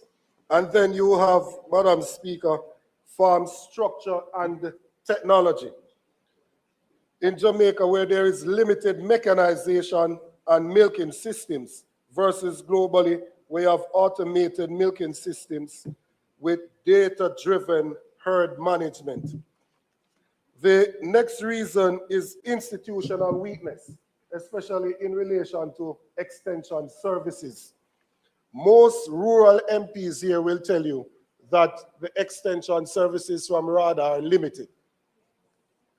We would clearly want to increase that capacity so that you could have more extension officers actually going into the fields to attend to the needs of the farmers. Then there is market and policy constraint, where we have competition from imported powdered milk, limited incentives for scaling local production, and weak aggregation and processing systems. So when we think of goats, therefore, we have to think of a more strategic importance of goats to the industry, because they are more climate resilient, they are less capital intensive, and they are suitable for hilly and drought-prone areas. The policy, therefore, Madam Speaker, should be to increase our national milk production by at least 50% within the next 5 years, to decrease our import dependency, to build climate resilient livestock systems, to strengthen rural livelihoods and agribusinesses. And therefore, there are some recommendations, some that are cattle focused and some that are goat focused and then general. In relation to cattle focus, there needs to be an expansion of artificial insemination programs for higher yield breeds. There needs to be introduction of climate smart housing, cooling and shading system. Remember from Central, St. Mary and myself visited the True Juice farm in St. Catherine, in the constituency of Northwest St. Catherine. And they have developed a quite elaborate cooling system, which I think already they are seeing increased yield based on that. And so that needs to be promoted, and more persons need to adopt to that form of housing. 3, promote silage and feed storage systems. And 4, incentivize medium-scale dairy farms. In relation to the goat sector, there to be establishment of a national goat dairy program to support breeding programs for improved dairy goats, to develop goat milk processing facilities, to promote value-added products, whether it's cheese, yogurts, or cosmetics. Strengthening of the extension and training, as I mentioned earlier with the extension officers from RADA, and the training of farmers so that they can understand feed optimization, herd health management, and climate smart agriculture. And financing, low interest credit for dairy infrastructure, for cold storage and processing, and to encourage public-private partnership and the possibility of tax incentives for dairy investment. Fifth, market and value chain development. You want to strengthen milk collection systems, to expand cold chain logistics, to promote Buy Jamaica Dairy campaign, and support the small businesses that operate within the sector. In conversations with one of the dairy producers, he explained to me that there are about 4 producers outside of the big corporations. There are about 4 in Clarendon and 2 in St. Elizabeth.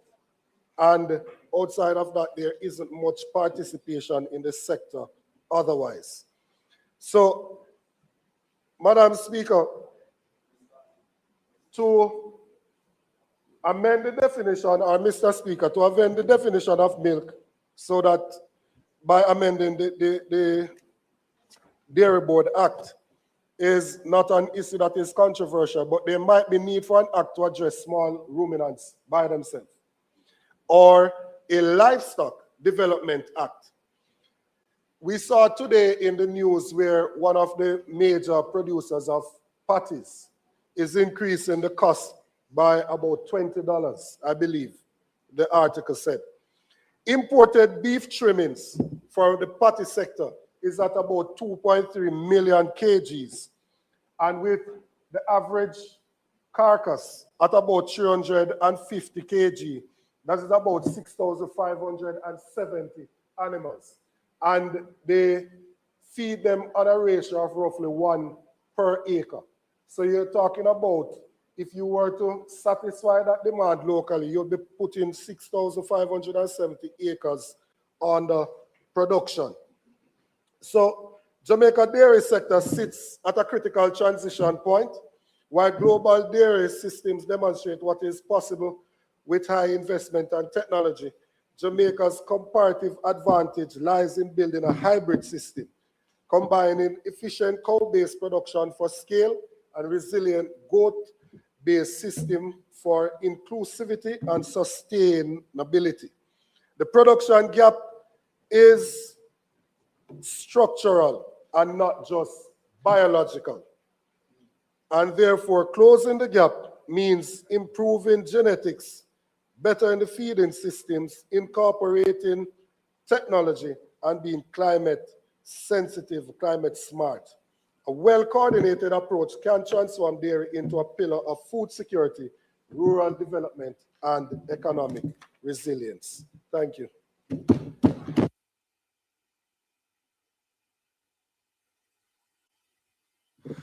Member from West Central St. James.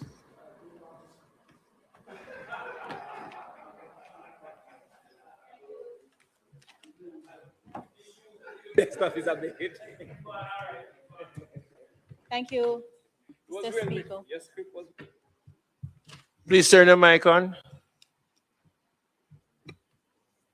Thank you, Mr. Speaker. This bill, entitled An Act to Amend the Jamaica Dairy Development Board Act, expand the definition of milk in keeping with international standards and provide for connected matters, is simple and straightforward.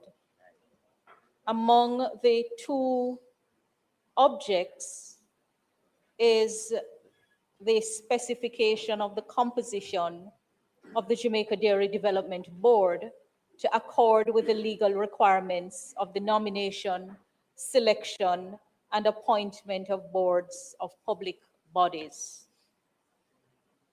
The minister indicated that he is bringing the bill up into the 21st century. I note that clause 4, paragraph G, which provides for the resignation of a member other than the chairman, reflects the older provision in Jamaican law. And we have had issues as to when resignation takes effect, when it is specified that it does so on the date the minister receives the resignation. And so the newer formulation calls for a specifying of the effective date of resignation. Based on that, I should like to propose a slight amendment for improvement to enable the bill to achieve the goal. So at clause 4, paragraph G, I propose for the minister's consideration and the House deletion of the words from to member and replacing those words with such resignation shall take effect from the effective date specified in the instrument. So the provision would read fully, a member other than the chairman may at any time resign his office by instrument in writing, addressed to the minister and transmitted through the chairman, and such resignation shall take effect from the effective date specified in the instrument. I commend it for consideration. That is the extent of my presentation.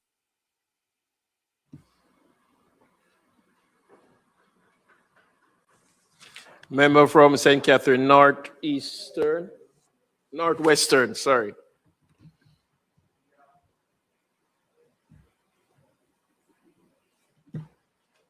Well, Mr. Speaker, I will be short after the spokesperson on agriculture was so fulsome. I understand that he consulted with the member from Western Kingston. And he was an expert in dairy himself. I am sure the farmers are pleased, especially in the small ruminant sector, to have goats now being fully considered and fully catered to under this particular dairy concept. And this is important because it adds a value producer that can allow for higher profits, but also more affordable meats coming from the goat farming sector in particular. As you would have indicated, and the member from Western, we come from Eastern Westmoreland, that of course the types of animal now have to come full force into the conversation, because the genetics, especially the milk producing genetics, and in the case of Jamaica, the dual milk meat producing genetics is going to be of high importance for us to consider to get distributed to the farmers who initially were meat producers in the main and not necessarily milk producers. There is also a need for an immediate understanding of the risk associated with liquid protein, i.e. milk. Liquid protein and egg are chief facilitators of foodborne illnesses, and there must be strict definition of how it should be harvested, how it should be treated, and how it should be distributed. The negatives of it can be extensive if we are not careful about how they are to be treated. Additionally, in Indian countries like India, Prime Minister, there is a whole micro dairy system that exists. Indeed, over 80 million households in India have less than 5 cows for dairy, and they contribute up to 60% of the dairy milk production in India. There is a serious opportunity, especially for female-led households, for us to have a micro dairy industry. And I speak for Northwest St. Catherine, who is in proximity to both True Juice and Surge Island in about 10 minutes distance, that those entities, that area can be promoted for micro dairy farming that could immediately increase the level of farming of dairy production that we have. I also speak to building fodder banks. There is a whole heap of land available unutilized. And one of the reasons that you have highlighted the low yield is because they're not getting adequate nutrition. The farmers would know that there is a period of time that the grass is at its highest nutrition level. And so if you don't catch it at that period, you're getting more fiber than protein. So therefore, after the 8th week, the animal consuming what we call whole grass is getting a belly full of fiber, but no protein, crude protein, that then contributes to the milk production. And so therefore, I believe that the dairy board could consider multiple fodder banks that they then harvest, maybe even dry it to make hay and distribute at a reasonable cost for persons to consume. And this is something too for the local government ministry, having written such an excellent presentation for my colleague, to consider, because there is a nuisance within local government for lands that are not being maintained that could offer those lands for fodder bank usage, to have every 8 weeks we produce, sell the grass, and have both the farmers benefit for cheap grass and the property being maintained to reduce risk, especially for criminal participation and criminal facilitation. The final thing I want to say, Minister, is the importance of understanding agro-processing as a central contributor to animal rearing and dairy production. Why agro-processing is important? Because it gives affordable feed to the animals. For example, sugar gives us molasses, which is an important input for the animals. Orange gives us the orange pulp, which is an important input to the animals. Flour mills give us wheat melding and corn offal, which is an important input. The beer producing give us beer wraps, or what we call spent grain. All of those things are affordable inputs that leads to production improvements in both milk production and meat production. But they're unavailable in the main because of the reduced agro-processing entities that exist. If we are to expand animal production, it is going to be essential that we expand agro-processing so that what we call now the fourth quarters, the fifth quarters they call it, the areas of the production that are really not central to the outcomes become available for cheap purchase for the farmers. So if we can get sugar back up to a certain level, then the molasses become available. What we have found since one of the major entities in orange and citrus have gone into their own farming of dairy, there's no availability of the citrus pulp for the farmers anymore. What we have also seen is that with the flour mills also having some connections, we're not seeing the availability. So the food processing, in particular, agro-processing, is going to be, the demand for that drives the availability of feed that can then eventually lead. So sometimes the narrow definition of impact and influence may not cause for the dairy board to see the value in assisting a citrus producer. But in assisting a citrus producer, you create that feed that is necessary.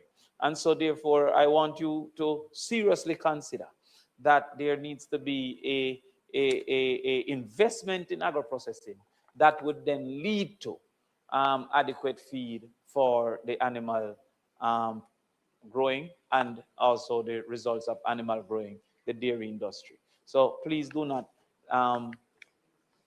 pigeonhole the impact and investment into direct cow when there are many other things that can lead to great cow performance. With that, I thank you, Minister. And Minister. Mr. Speaker, I thank... Sorry, Minister. Member from West Portland, sorry. East Portland, sorry.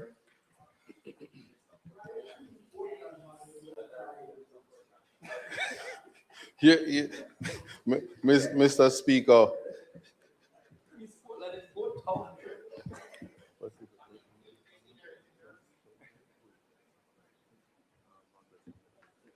Thank you, Mr. Speaker. I rise to seek some assistance in relation to this. So as I am supporting wholeheartedly everything that is here, but just need clarity on two particular things. But my first concern is the member from Northwest St. Catherine is so excited about milk. I thought Rasta don't mix up in Bangarang, but I will seek guidance elsewhere on that point. But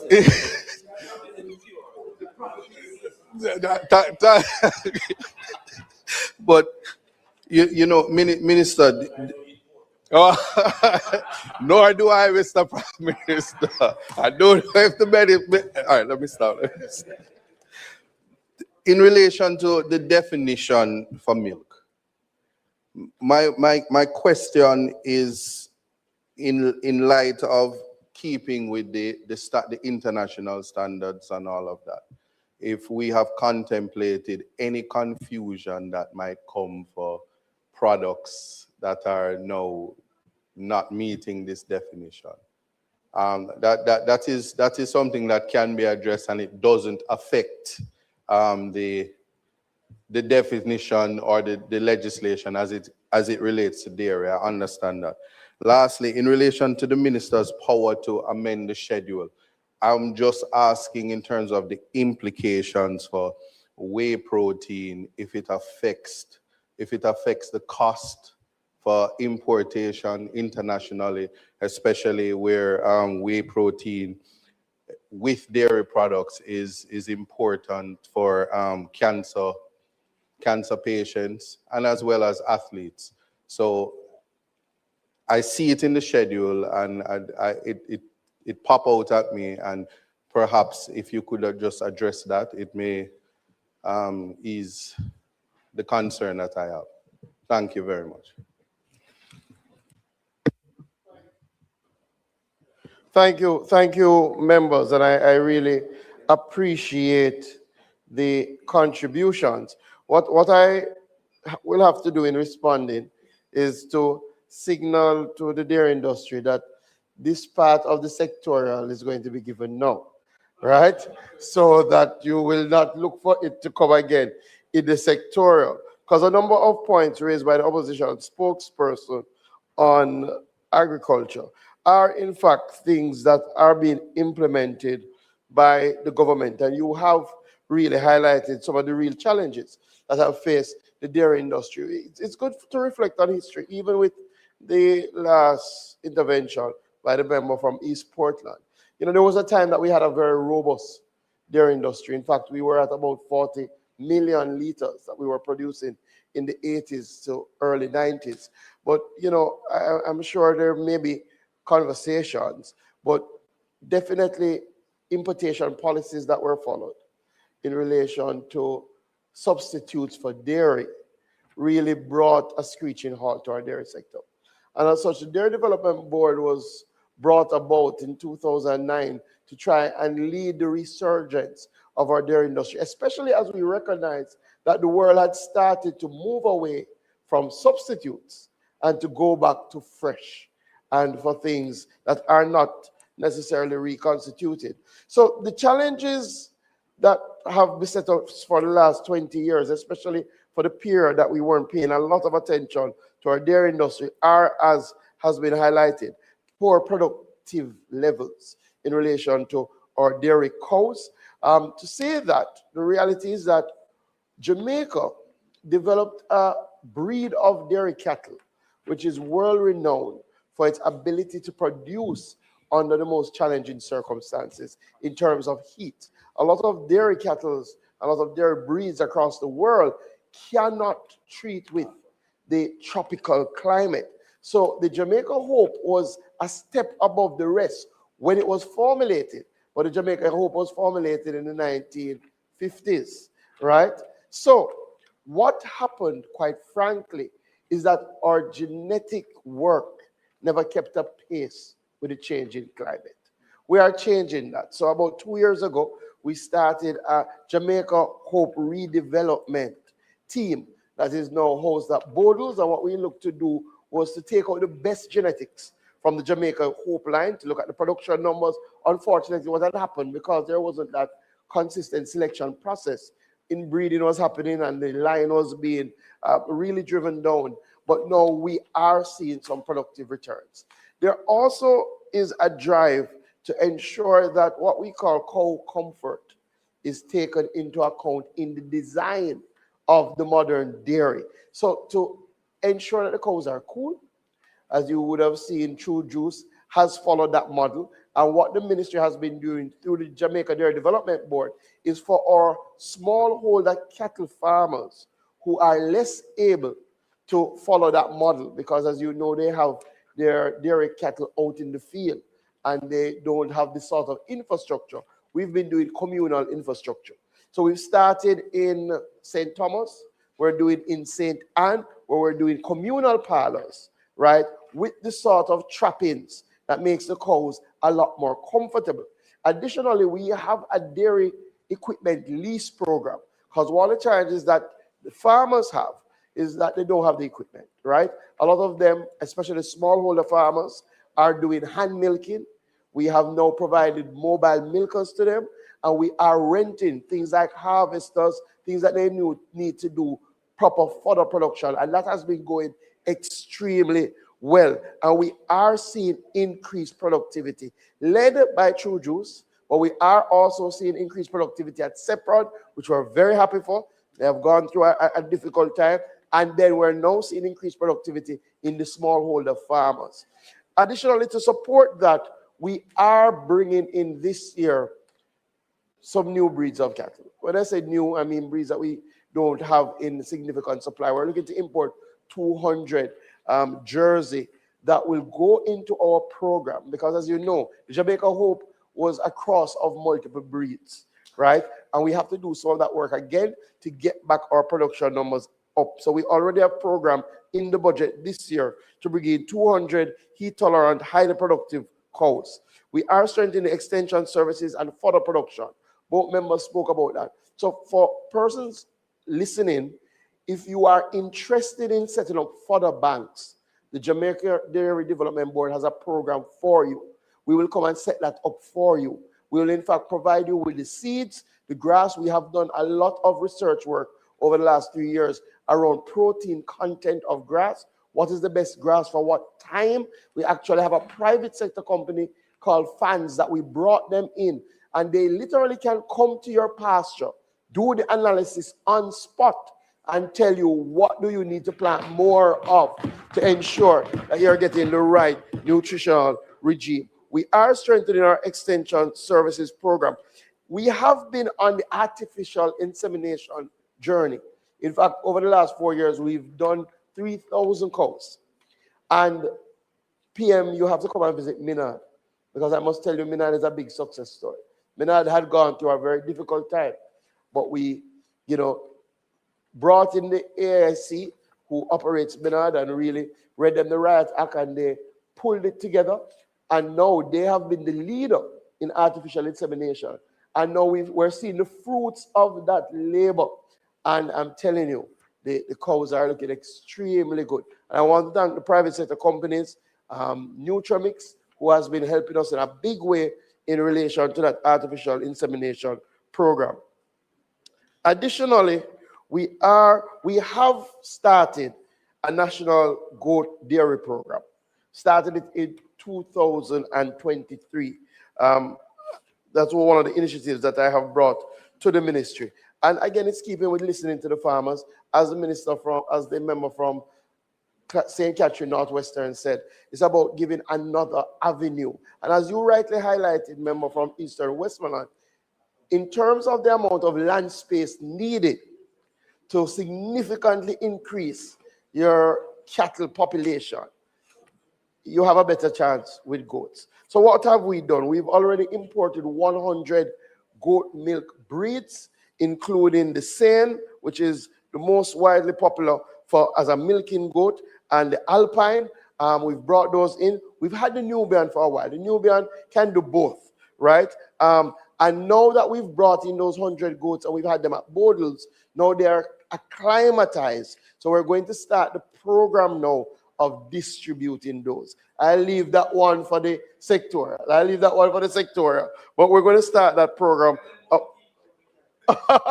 the Kiko is also there, but the Kiko is a good meat goat.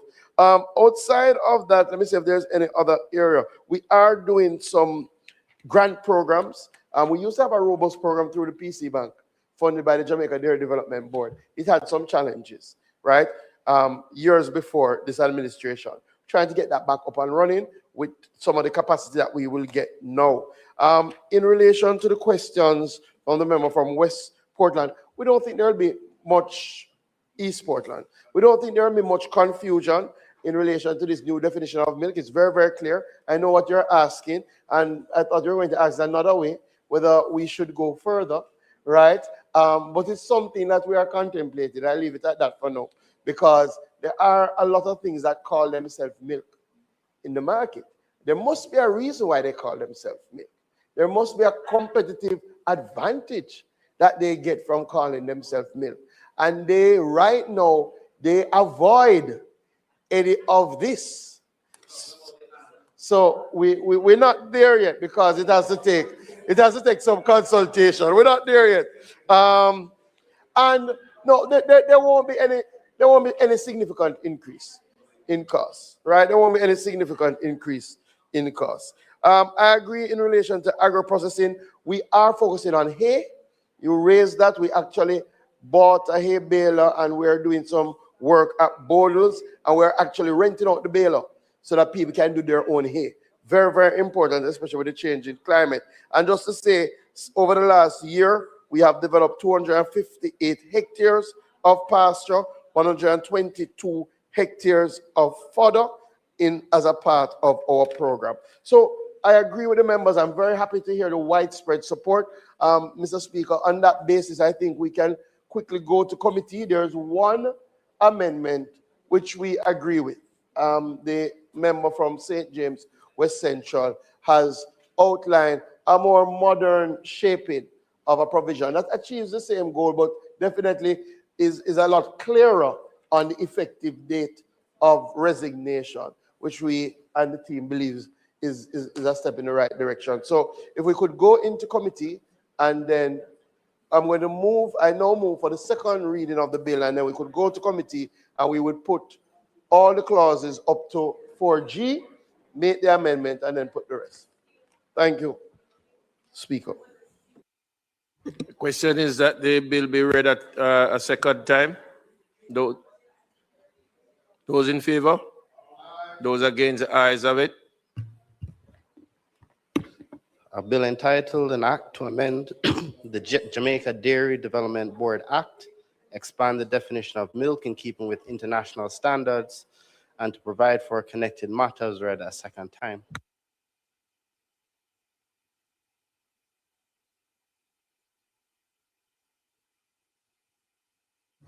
The House will now resolve itself into a committee of the whole House to consider the bill clause by clause.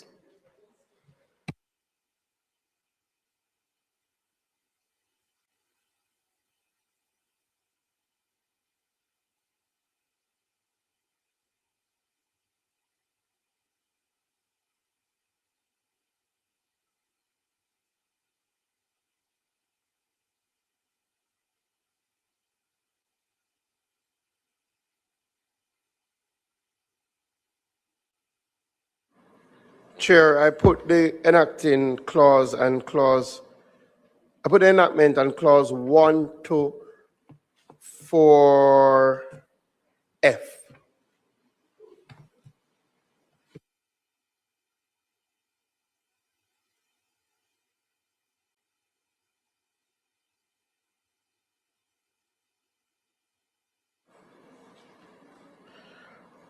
All right, Mr. Speaker, Chairman, I put clause 1.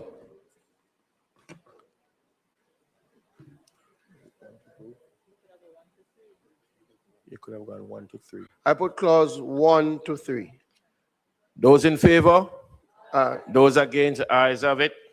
In clause 4, we are going to amend clause 4G by delete the words "from the date of receipt by the minister of such instrument that such person shall cease to be a member, and substitute therefore the words, such resignation shall take effect from the date specified in the instrument.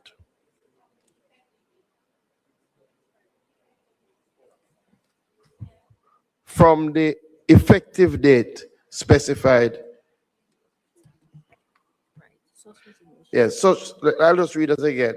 So we will delete the words from the date of receipt by the minister of such instrument, that person shall cease to be a member, and substitute thereof the words, such resignation shall take effect from the effective date specified in the instrument. So we put the amendment. Those in favor? Those in favor? Aye. Those against, the ayes have it. I now ask to put clause 4 as amended. The request is that clause 4 as amended. Those in favor? Aye. Those against, the ayes have it. I now ask to put clause 5. Those in favor? Aye. Those against, ayes have it. I ask to put the first and second. Come to the schedules.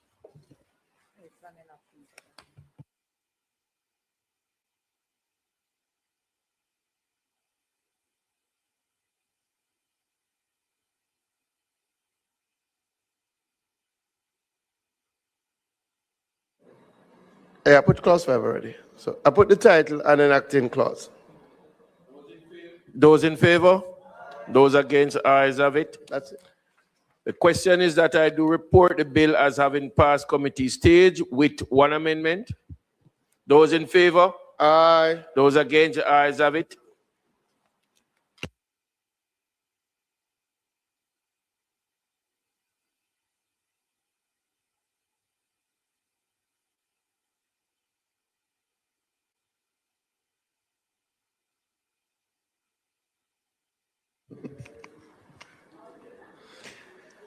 I do report the bill as having passed committee stage with one amendment. Mr. Speaker, I now ask that the bill be read a third time. The question is that the bill be now read a third time. Those in favor? Aye. Those against, the ayes have it.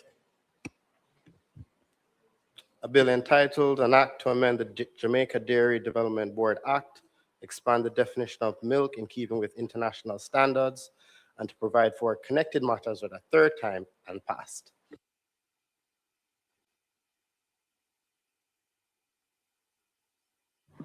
House Leader. Mr. Speaker, it is not intended to do any further business today. We have suspended the sectoral debates to continue next week, Tuesday, at which point I think we will hear from the Minister of Labor. Is that you? The Minister of Health. Yes, the Minister of Health, Dr. Christopher Tufton, and the member from East Westmoreland I have seen on the schedule. Next week, and West St. Andrew. We will meet 2 times next week. We will sit on Tuesday and Wednesday. So I'm advising members of the House on Wednesday. For those of you who have rural constituencies, I need not say anymore. We ask that the House be adjourned for a date to be fixed. The request is that the House be adjourned until next week, Tuesday, the 12th of May, 2026. Those in favor? Those against? This House now stand adjourned.